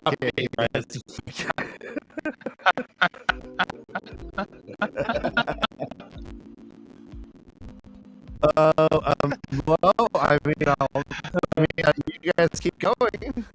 I will. Well, I'm just trying to, you know. This. I'm kidding. Oh my god, I'm totally kidding.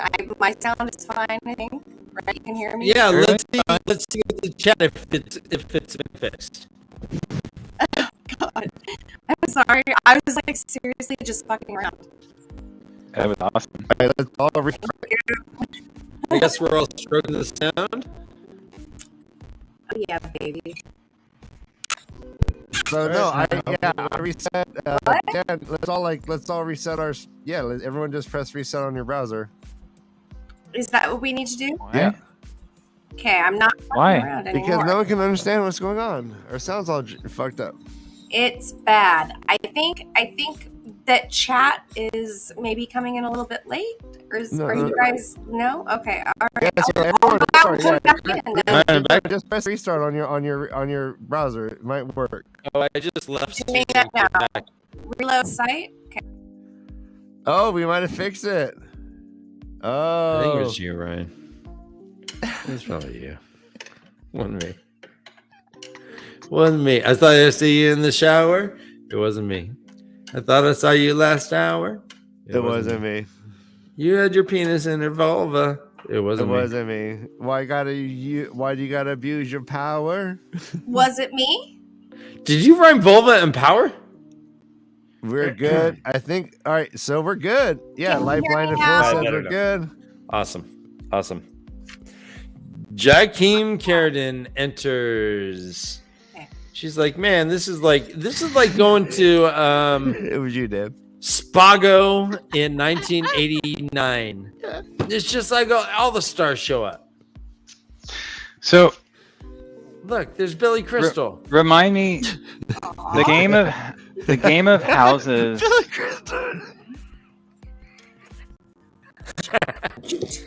Go on. The game of houses is in what city? It is in Kyrian. Kyrian, right? Karhian.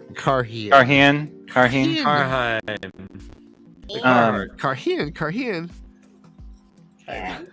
And is Tanchico? Come on. Wasn't me. Everyone pile on.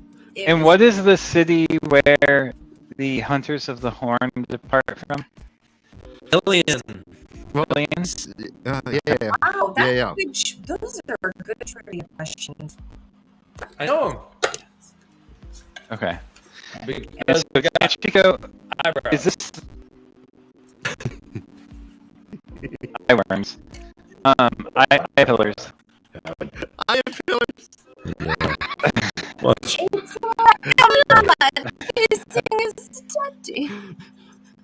Hold on, do you see him? Yeah, they're disgusting. They're walking across the street. Along. They are, Who yeah. knows that reference? Slowly. I just said. Like Muppets. They're very hungry caterpillars. Oh, All right, the audio is happening again. Oh no. Dan. I don't hear any glitching. No, I mean, it's not about us. I am not fucking with anyone. So Dan's muted. Is it fixed? Dan does have a new mic cord. Well, I do. And Dan thank you, muted- Patreon, for. Oh yeah, see, Dan, you were muted and it fixed. So I think it's the new cord you have. What the fuck? Okay, they're saying it's back normal. Let's go. So have we? And is this our first time being in Tanchico proper as readers of this text? I believe. Ooh, I think so. I think so too. Yes. But Do we go to maybe not even in the dream world, huh? oh yeah, no, we went there in the dream world. This is where the Panarch's museum was. That had the Okay. elephant So yeah, skeleton. we've been in the dream world. Really? Thank you, yeah. Really, Josh? Right? Fucking show off. Drink. Oh, come on. Hey, Lou. No, Dan, no Hello. problem. I'm so proud of you. That's like a koan. That's like a beautiful poem. It's on so many levels. No Dan, period. No issues, period. The only word that was missing from the end of that poem was perfection. Period. Perfection, period. Yeah. Sorry, Dad. All right. I'm just joking. No. I'll say more background though. Go. No, brother, go.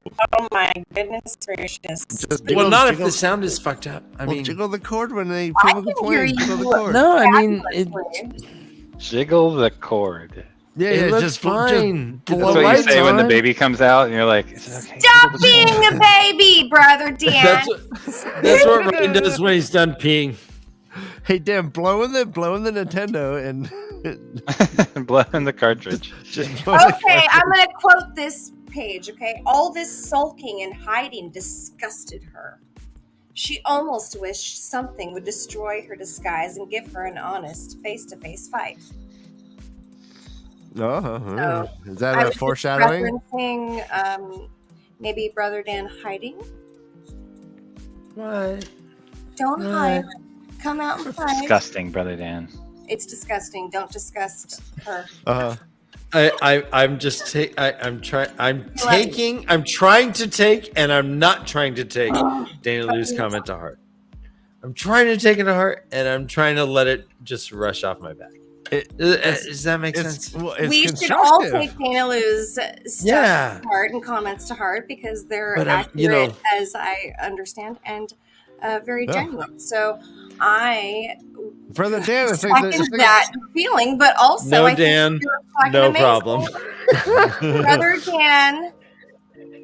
No, it's like a boss battle in Elden Ring. You just got- All right. So Jakim Carradine, he gets escorted up to the top floor of this spy shop that serves wine. And there's some dudes that are wearing these funky, elaborate animal masks. There's essentially Jakim Carradine has other things on his head. This is the guy who the Miradral said, if you don't kill Randall Thor in a month, I'm going to kill someone from your family. If it doesn't happen in another month, I'm going to kill another person in your family. Wait, how do you say his name? I say Jakim. Okay. I say Joachim. I say Joachim. You say Okay. Joachim? Yeah, mine sounds more like Josh's.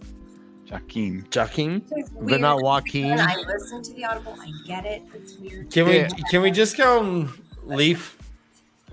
I swear Leaf to God, Carradine? his name was Leaf. Did anyone in the chat confirm that Joaquin Phoenix used to be called Leaf? No one. Everyone fell asleep during your diatribe. No, I come just on. been trying to save the Come show on. ever since. Ryan, I'm trying to be the way of the Joaquin. I can't think it. Yeah, I like The way of Joachim. the show. I think there's two. I think there's two syllables before the Keem. I don't think it's Joachim or G. I think it's Joa or Ja. No, I was more asking, is it Ja or like Ja? Oh, Jacob. Jacob. Jacob. I Well, like Yeah, that. Jakey. too. All right, so Jacob is how they read it Jacob? in the audiobooks. Is Jacob? It's Jacob. Yeah. Jacob Carradine. Anyways, he is a great. I like this. Just call him Boars.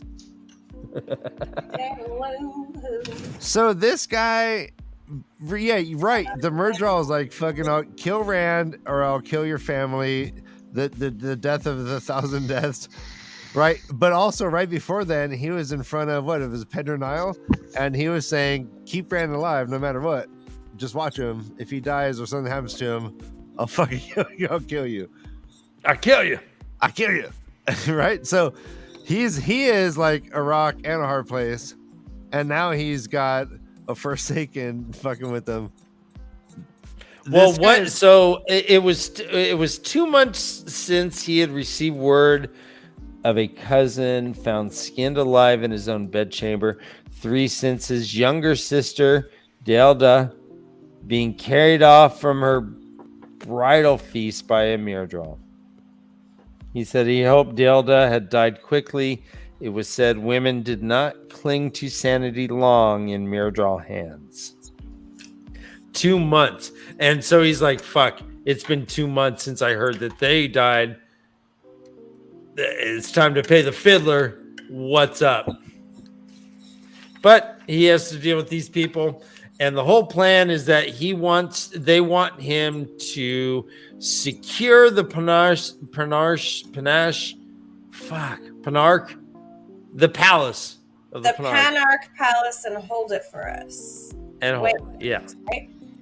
It's not a Forsaken, by the way. It's a Black Aja. It is a Black Aja. Oh, yep. Yeah, what Josh said. Who's that? It comes to him. Sorry. It's a Black Aja that comes to him, not a Forsaken. Correct. It's Leandrin. Yeah. Okay. Yeah. Did I say it for a second? Yeah. No, I said Forsaken. Okay. Dan said now he has to deal with a Forsaken. The whole plan is to instill the Lady Amathera as the Panarch. There's cheekbones. Yep. Cheekbones. But he's like, hey, I need authority from the king before the White Cloaks do anything. It says, quote, "You will have surety signed and sealed by the king." A graying, lion-masked man said the first words he had spoken. He was, of course, Andric himself, though Carradine was not supposed to know.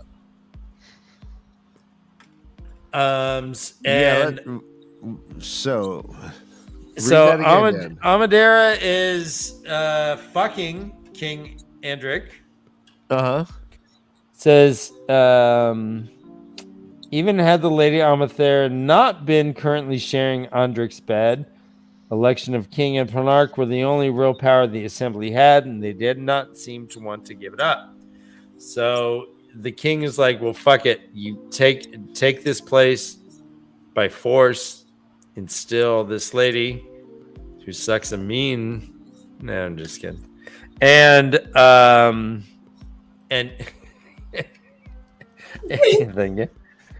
And he's like, yep, it'll take a few days. It's like, fine. They're like, boom, I'm out. He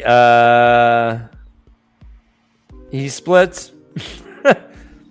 Goes to a place where they killed a guy. Says, quote, "What was left of his head still adorned a pike upon traitor's steps on the Meseta." It's a trap. He's like, "Where's Randall Thor? Where's Randall Thor?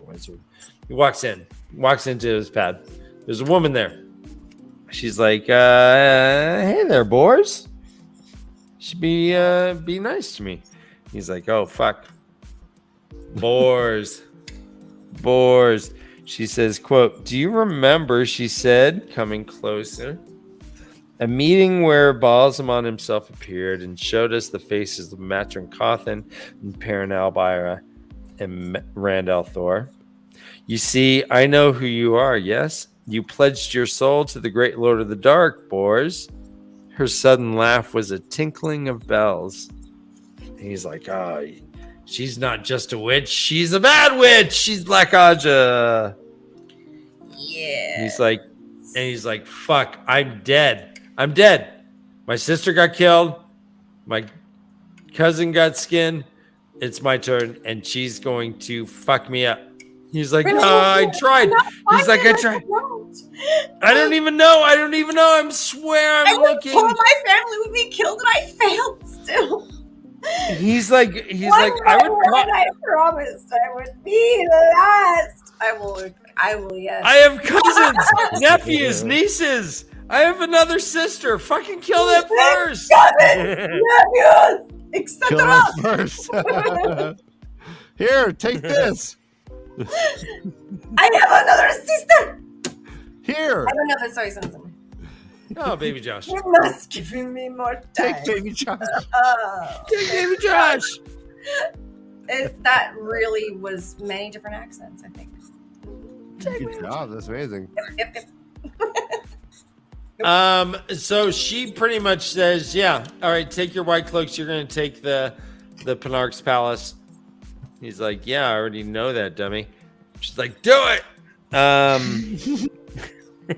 But she's like, she's like, you're gonna stay there though. You're gonna keep it. It says, quote, you will keep control of the palace and you will send the Penarch's fine soldiers away. He's like, that's impossible. He was like, Ryan, Neverending Story. He's like, but that's impossible. Mm-hmm. It says, Yes. quote, Never-ending story. cheekbones, I like that. I Once Amathera is invested as Penarch, she will control the Legion. If I try to hold the palace, she will turn them on me, and Andric will help her. There is no way I can hold against the Penarch's Legion and against whatever Andric could strip from the Ring's forts. And Leandrin says, the Penarch will be dealt with, she said finally. And he's like, all right, fine. What's your name? She's like, Leandrin. But that name must never touch a dog's lips. Should it, I will be most displeased with you. All right. Yeah. No, I love that quote, actually. I'm glad she still said her name, I guess. Time and mocking. Her smile is sweet and mocking. Just like that. That was fucking perfect. Right. That was perfect timing. Thank you. And he's like, I want to kill this bitch, but she's protecting me from the mirror draw, so I can't touch her, but she's making me do stuff that I want. I messed up, and that's it with Jacob Carradine. He's fucked. Anything else about Carradine before we move on to Leandrin? Okay. So this I mean, like, whole chapter is like a Quentin Tarantino thing, where it like has someone and then it moves and there's someone else and then the camera just follows the person there. This is a really kind of cinematic chapter actually in my head. Yeah. I'm interested in everyone's thoughts on Jacob Carradine and Boars. Yawn. Oh, I'm sorry. Like, the only Boars I like is what Elon Musk is planning for the future, man. The boring. Boars the spider. Right now, JC is one of the historically most wrung out. Like, he is like Jesus Christ. No. If there's like an equivalent character in like Game of Thrones, he's like Reek, right? He's just Great like Lord of the Dark Boars. That's how he's described. And so, yes, I do actually agree with you that he's kind of like this creepy, more like that type of character. What was his name? Reek. Boars? No, Reek. not Boris. I know Boris, but the one that Joachim Carradine. Nope. I'm talking about the one that you just referenced from Game of Thrones. Which Reek or Theon Greyjoy? Theon Greyjoy, yeah. That's all. Yeah. Yeah. I mean, like, that really makes a lot of sense to me because He went from bad to worse. Yeah, exactly. Yeah, Joaquin was like stuck between like Murdraw and like Pedro Nile, and now he's got So we saw him in Leandrin. like prologue, right? No, that was Exactly, yeah. That was Boris. Yeah. Right. Is Joaquin? Well, let's also keep in mind that he is Carradine is part of the Inquisitors. He is not just a normal white cloak. He is part of what they call the Questioners. You put him to the question. Tell me about your mother. And it involves a lot of torture. Fuck and shit. you. Tell me about your mother. Yeah, fuck you. Tell me about your fucking mother. Fuck you. Tell me about fuck you. Tell me about your mom. Mother, fuck you. You see the cigar? I'm going to put it in your eye. I'm going to put the cigar right in your palm. Open his palm. Tell me about your mother. All right, so Leandrin, she walks out. She's like, "Yep, I just put Boris in his place." She splits. She gets to displeased with you.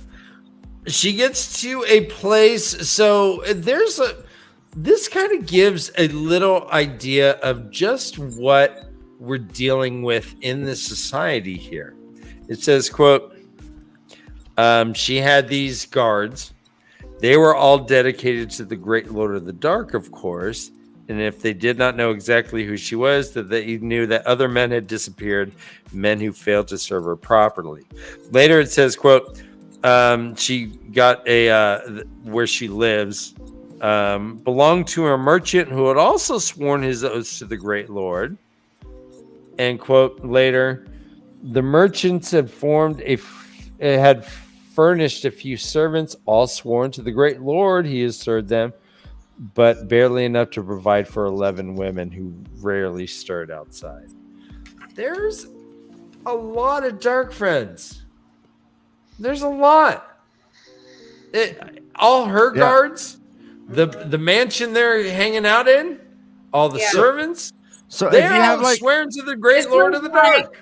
The Band-Aid was finally ripped off, and we were exposed to all of the real like Black Aja and that have been there all along. Yeah, the maggots underneath festering. Oh my gosh, okay. And they're like naming them all. I don't totally trust all the names per se. Good point. But I do. But I was excited that we had this reveal of like Black Aja. Yeah. I mean, I'm still waiting to see the city where they live. Josh looks thoroughly underwhelmed right now as I say I'm excited. Well, This chapter is meh. Leaning back, just meh. We saw the three penises of Tanchico. This chapter's more like an info dump, but like a circuitous. I like this chapter. As I was taking notes, I really like this chapter. I'm like, let's skip through the waste and deal with this chapter. This chapter has juice, man. I think really the only thing that's interesting about it is the last little bit that that's what she the said. C-Chan woman says, realizes that the Sul Adam can channel as well.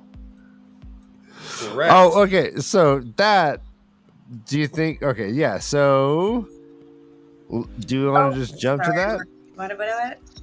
Yeah. No, we should go through the Black Aja's angry treatment of their housemaids.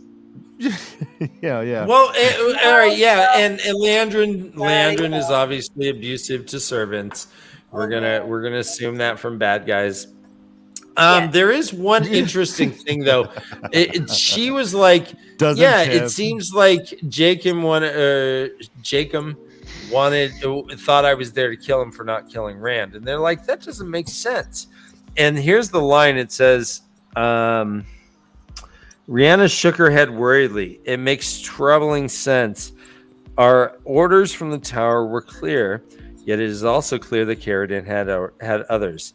I can only postulate dissension amongst the Forsaken. What do you think about that?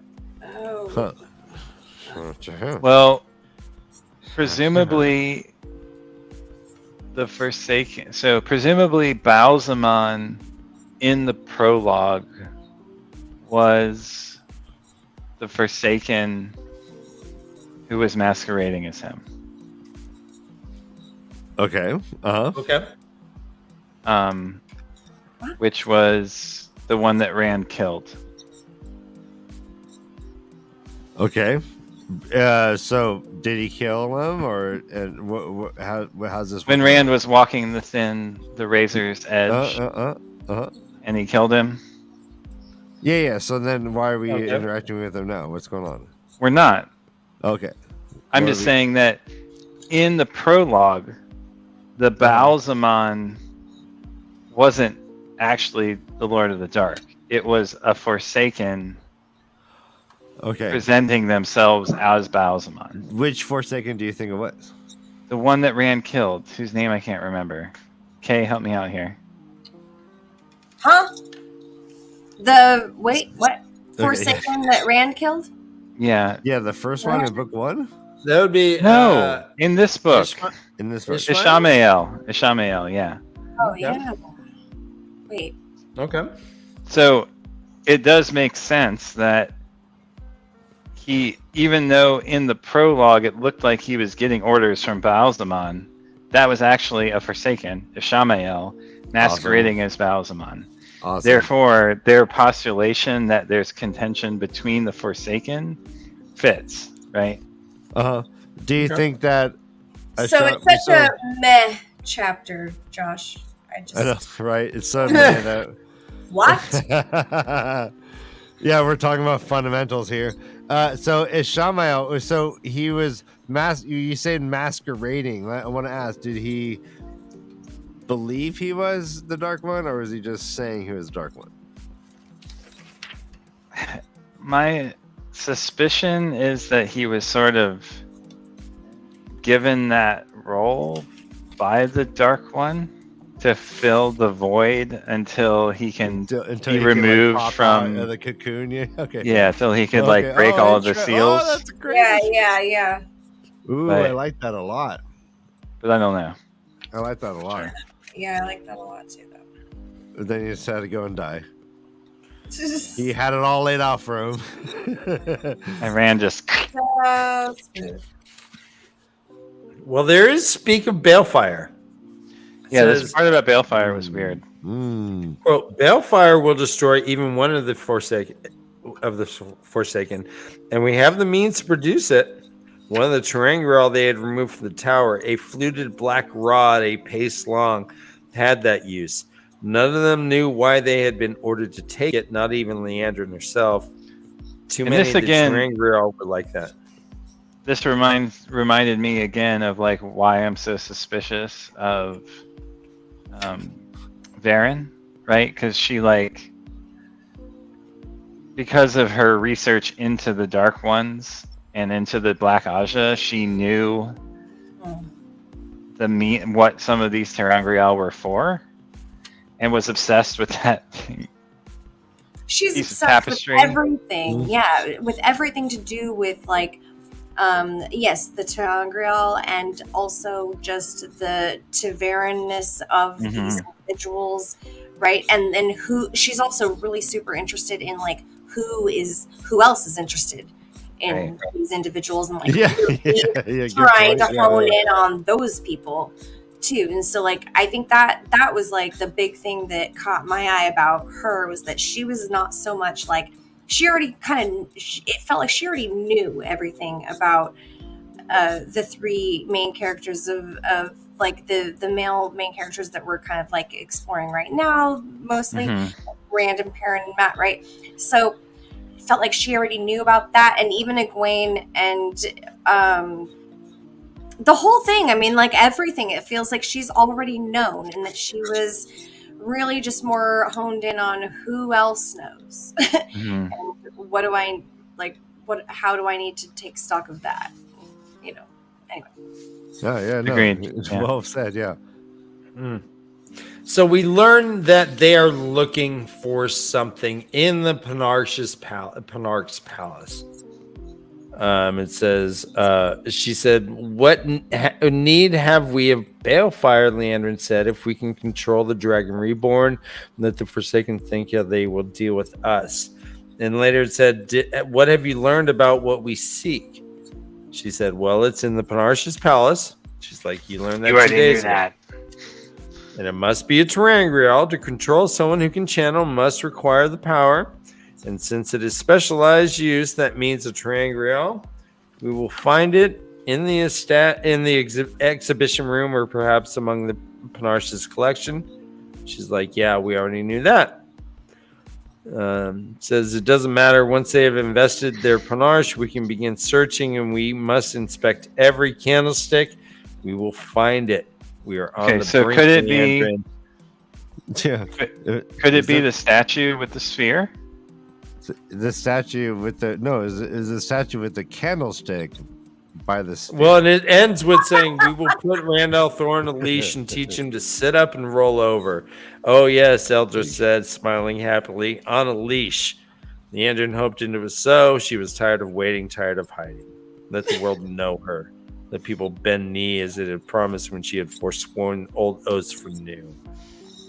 So my joke was going to be, or is it the Volkswagen or the Mercedes emblem? The Mercedes, yeah. He's like, oh, that's funny. I want one. Ryan totally beat you to it and came out with a great clue joke. Is that what you did? Okay. So yeah, I mean, but any true thoughts about what they're searching for? Do you think it might be the Mercedes thing?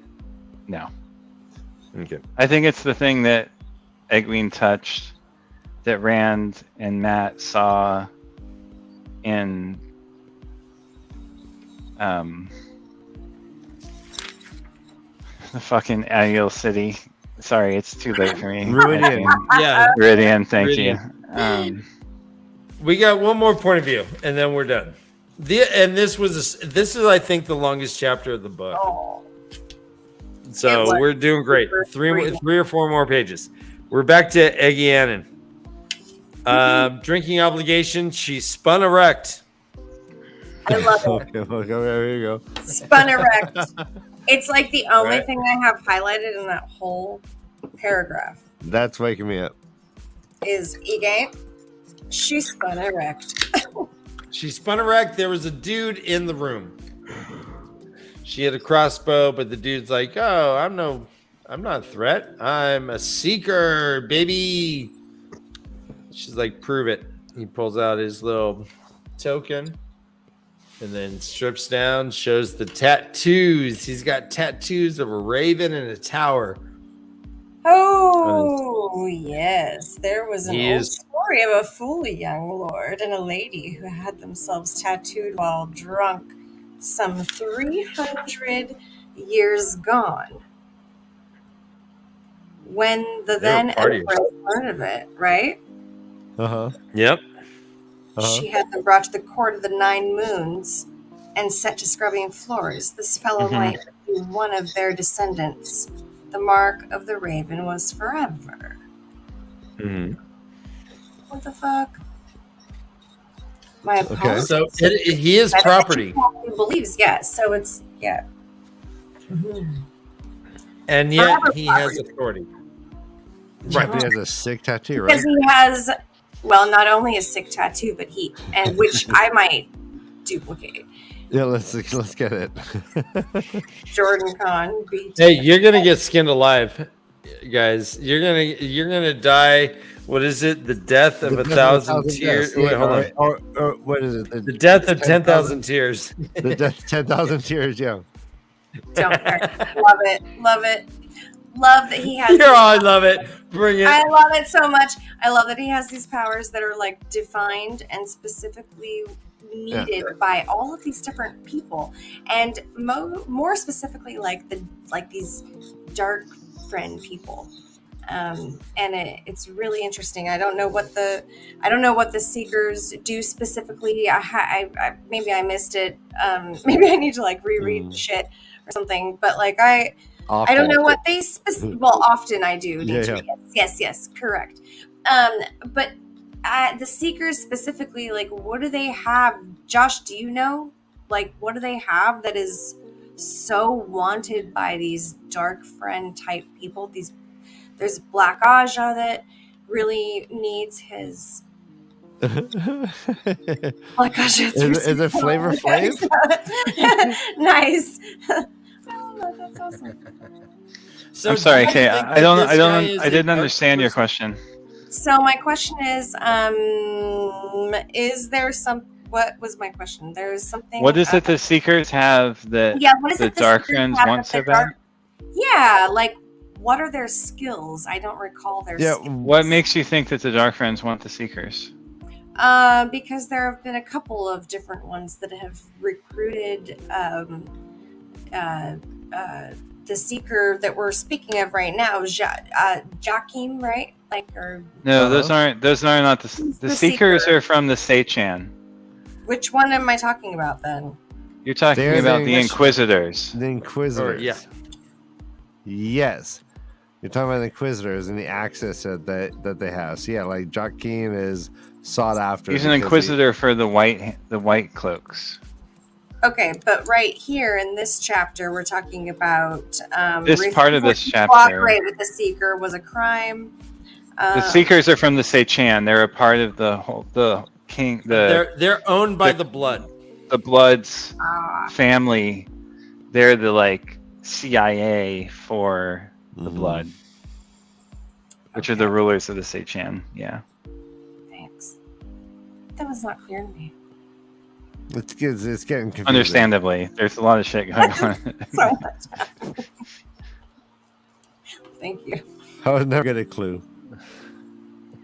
I don't understand anything anymore sometimes. He's a man who doesn't exist. You don't ask questions, he asks the questions. Right? They are very similar, though, and I think that's not a mistake, probably. Oh. Well, Inquisitor, Seeker. And Seeker. It's like a synonym almost. Well, I mean, they are synonymous, as in like their respective roles in their respective cultures seem to be similar. So getting them confused is not, out of left field there. All right. Well, thanks. For sure. No, I've got them confused too. And also like the different way that different POVs refer to the same group will change from the cultural POV, so that gets even more confusing. Like there's so many names for like a Murdraw, like the Sight Blinder, Murdraw, Nightwalker, blah blah blah, Fade. This book gets it's so realistic that it's confusing. Right, and it's starting to add things on. So Seekers and Questioners are both, or the Inquisitioners are both. Scary parts of a scary organization, where normal parts of that scary organization are scared of that subsect. And so it seems that normal white cloaks are pretty scared of Inquisitors, and normal Shanchin are pretty scared of the Seekers, I guess, That's a good point. Danley says that the Seekers are a new element for sure. It's like, what are they bringing? Right? Like, it's like suddenly this Daniel Craig guy comes up with his tattoos, like, I'm here to solve problems, don't worry about it. She's like, Jesus Christ, why are you he's like, make me tea. She's like, all right, I'll be back in a few weeks. She's like, God damn it. Brother Dan. But Josh. Oh, go ahead. No, I just hope our secret reveal does not affect your ability to do voice acting like you do, bro. I hope everyone at JonaCon gets the full Brother Dan. Yeah. I hope so too. Ryan, I'm wondering if we're gonna have to wear masks under our heads. We don't need what? And by under our heads, no one knows. We're not even. We're not gonna say. You're not even. Yeah, you're right. It's a secret, but it's gonna be fucking great. It's gonna be fun. I hope everyone is triple quadruple masked. Yeah, wear more masks, and then take one off and have some fun. Martin Sheen walking through like this, like I'll slap a mask on him and be like, sorry, sir. Sorry, sir. All right. Yeah, Josh is like, let's get my dose of Sheen. All right. 3 hours. So Josh, to your point, there was as soon as the seeker leaves, again, it's like, shoo, I hope he didn't check the basement because I got myself a gimp. Bring out the gimp. Another Pulp Fiction reference there for us. Yeah, it's gonna happen. I love that Bale Doman, Todd's homeboy, brought in the Seeker. Yeah. Love the You pulp. do be needing a ride. I do be got in your back. You all right? Yeah. Was that a hiccup? Yeah. Like No, it was like I don't even know what that was. Yeah, there's sorry. there's nothing Bill Doman won't like ferry across waters. I do be earning some coin. Oh my God, everyone! Ow. Clay Hoffman is here. Oh. Hi, Clay. Hi, Clay. Every day Howdy, I do Clay. be hustling. The hustling. So again, it is going through a kind of existential crisis. She's like, says, quote, "Soul damn control demone." All right, hold on. Pronounce this. Soul damn control demone. Woman who could channel by means of Adam. It was Damani who could channel, not Soldom, but an Adam could only control a woman who could channel. No other woman and not a man, young men with the ability were to execute it, of course. Only a woman could channel. A woman who had that ability and was collared could not move more than a few steps without her bracelet on the wrist of a Soldam to complete the link. And yet, fucking Bethamin, who was the Soldam, what do you know? She can't move with the collar on her either. And this is tripping out again. And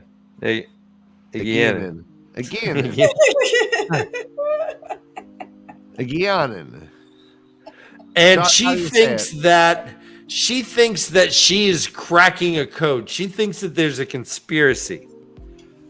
It says, how could even one girl be taken for Saldam when she was Damani? Yet there Bethamin was in the basement, held by Adam as by an anchor. One thing was certain, the possibilities here were potentially deadly. This involved the blood and Seekers, maybe even the Crystal Throne. Bro, would the High Lady Sarath dare keep knowledge of this sort from the Empress? She's starting QC on. She's getting total Alex Jones. She's For real. What do you know? Why does the Soldom work? Why does an Adam work in a Soldom instead of just a demonic? Gay frogs. Yeah. We hear about that part is crazy, reference to the death of 10,000 tears. There is nothing more horrific than the death of 10,000 tears. Go on, Josh. No, so it's why the death that doesn't end, which is no. Joaquin Carradine was threatened by a murderer to have his family have the death that doesn't end. Yeah. Right? Remember that, Dan? Okay. Right. I think that's worth than the 10,000 tears of death. Go on. This sounds structured. The Myrddraal thing sounds playful, and this sounds like it is like, all right, first we take out all of your toenails, and then all of your fingernails. Isn't it just waterboarding? Yeah. No, this is CIA shit. And then that's a 10,000 tears, just 10,000 drips on your forehead. Ooh. Yeah. I don't know if it's. And also, Chinese water torture is how I learned that as a very young child, and I don't think that's probably accurate. You're right. I think that it's called waterboarding. Yeah. Yeah. Well, waterboarding, but also there was. I think they're different things. That's different, exactly. Yeah, that they're different waterboarding things. is different than what what I'm referencing. So they're all parts of waterboarding. I'm pretty sure. No, this one's just like hitting your forehead, like with it's just they're both psychological fuckery, right? Like but this one is more of just a drip. I know what Okay, the C word is as well. Yeah, of course.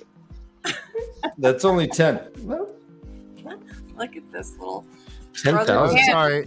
So why are the male channelers killed in Seichan society? Good question. Maybe because they don't have the means to control them the way that they control female channelers. Maybe. We've just seen how female channelers are treated so differently across cultures, and yet here we see another culture treating their male channelers the same, which seemed as like a glaring, like, what the fuck kind of thing. Well, and to your point, Josh, it says here, women who could channel were dangerous animals rather than people. It had been they who broke the world. They must be controlled or they would turn everyone into their property. That is what she had been taught, what she had been taught in Chanshan for 1,000 years. And the Sanshan seemed to not have happened here. And the Sanshan are the descendants of people from the breaking of the world. The soldiers of the last dragon who left, right? It was Arthur Hawkwing, in theory, who was not a dragon. He was the last dragon was Lews Therin. Lews Therin. Oh, so who was Arthur Hawkwing? He was just an explorer. Right? He was a general. The blower of the horn, hero. Right? Wasn't he? No. He's a hero of the horn. No, the hero of the horn, like the horn was blown and out came Hawkwing. Hero of the horn. I thought that implied that he blew the horn and therefore was like this hero of the horn. No, that's a good question. A good question. Yeah. It's not necessarily a one-to-one relationship. Blowing the horn does not mean you're going to become a hero of the horn.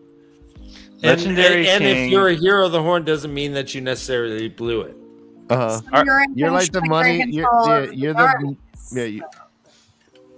You're the horn's ejaculate, not the blower of the horn. So Arthur Hawkwing, legendary king, Arthur Pendrag Tanreal, ruled FY 943 to 994, united all lands west of the spine of the world, sent armies across the Aranth Ocean, but contact with them was lost to his death.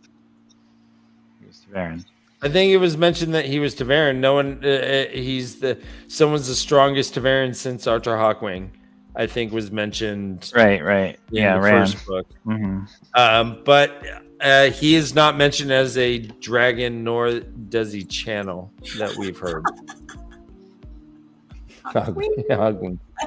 Hawkwing, swing. So it ends with Egyanin pretty much saying, quote, she was not going to let the Seekers kill her, not just to help the High Lady Sarath keep a secret, perhaps not for any reason. It was a thought shiveringly close to treason, but it would not go away.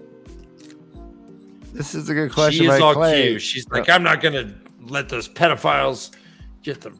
Right. Yeah. It's her in the pizza shop. Kay and Josh, how do you think, I guess, people became heroes of the horn? Heroes? Yeah. So you were saying that, like, just because they blow the horn, they're not a hero of the horn. So I guess being a hero of the horn would entail them, like, actually battling with those troops of the horn. And And so maybe you have to battle or engage with them somehow. I would imagine.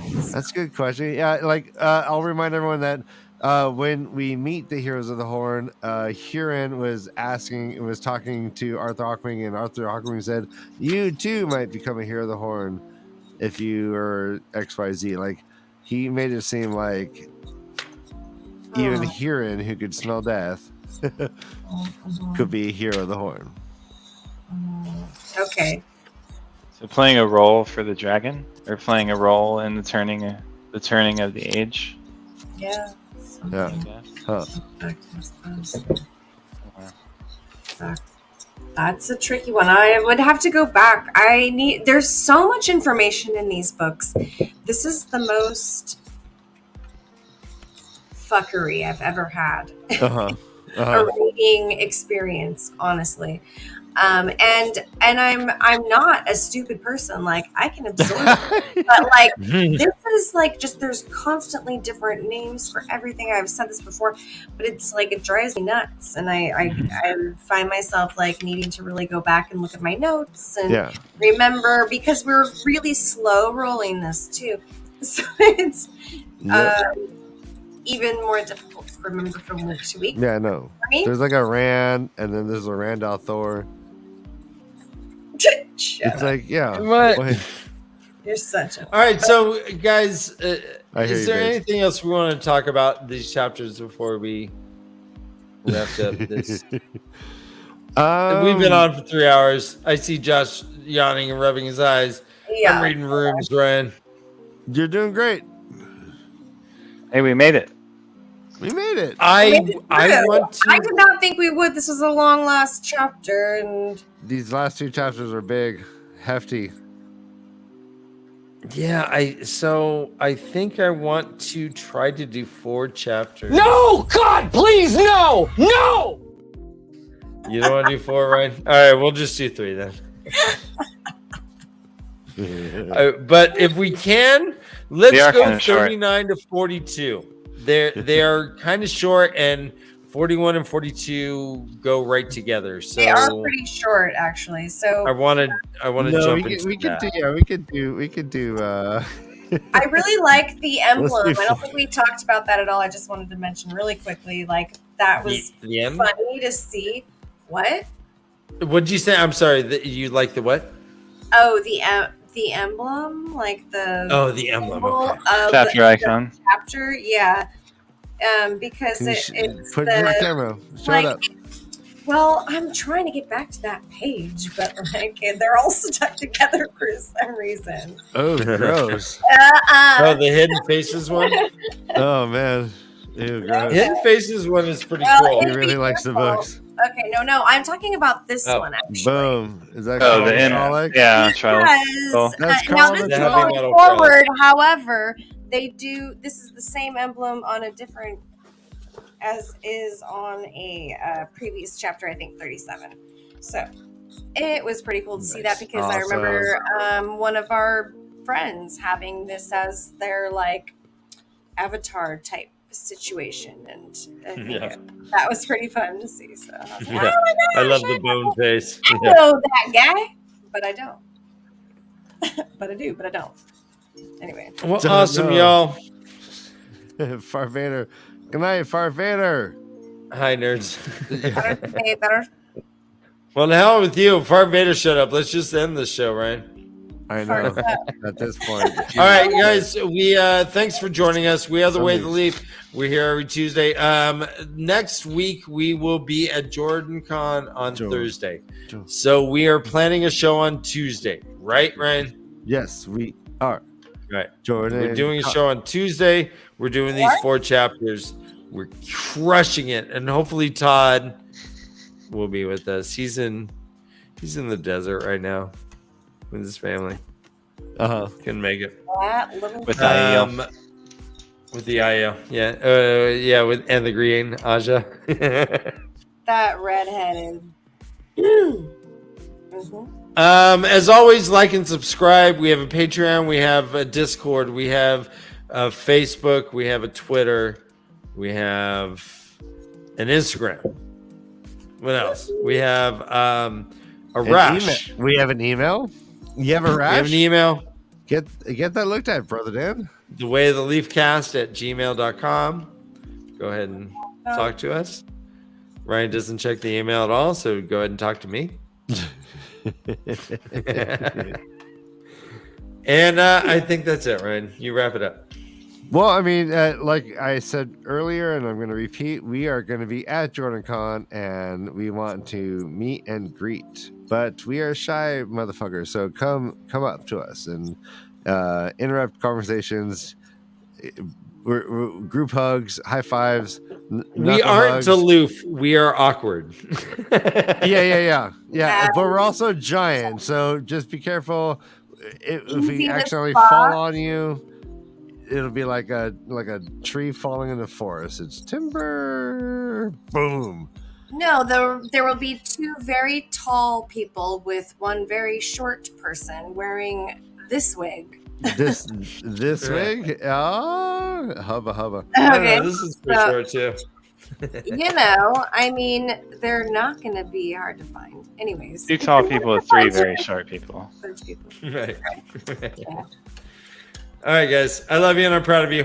Get to reading, you filthy animals. All right, yeah. Run for your lives. This is the way of the leaf.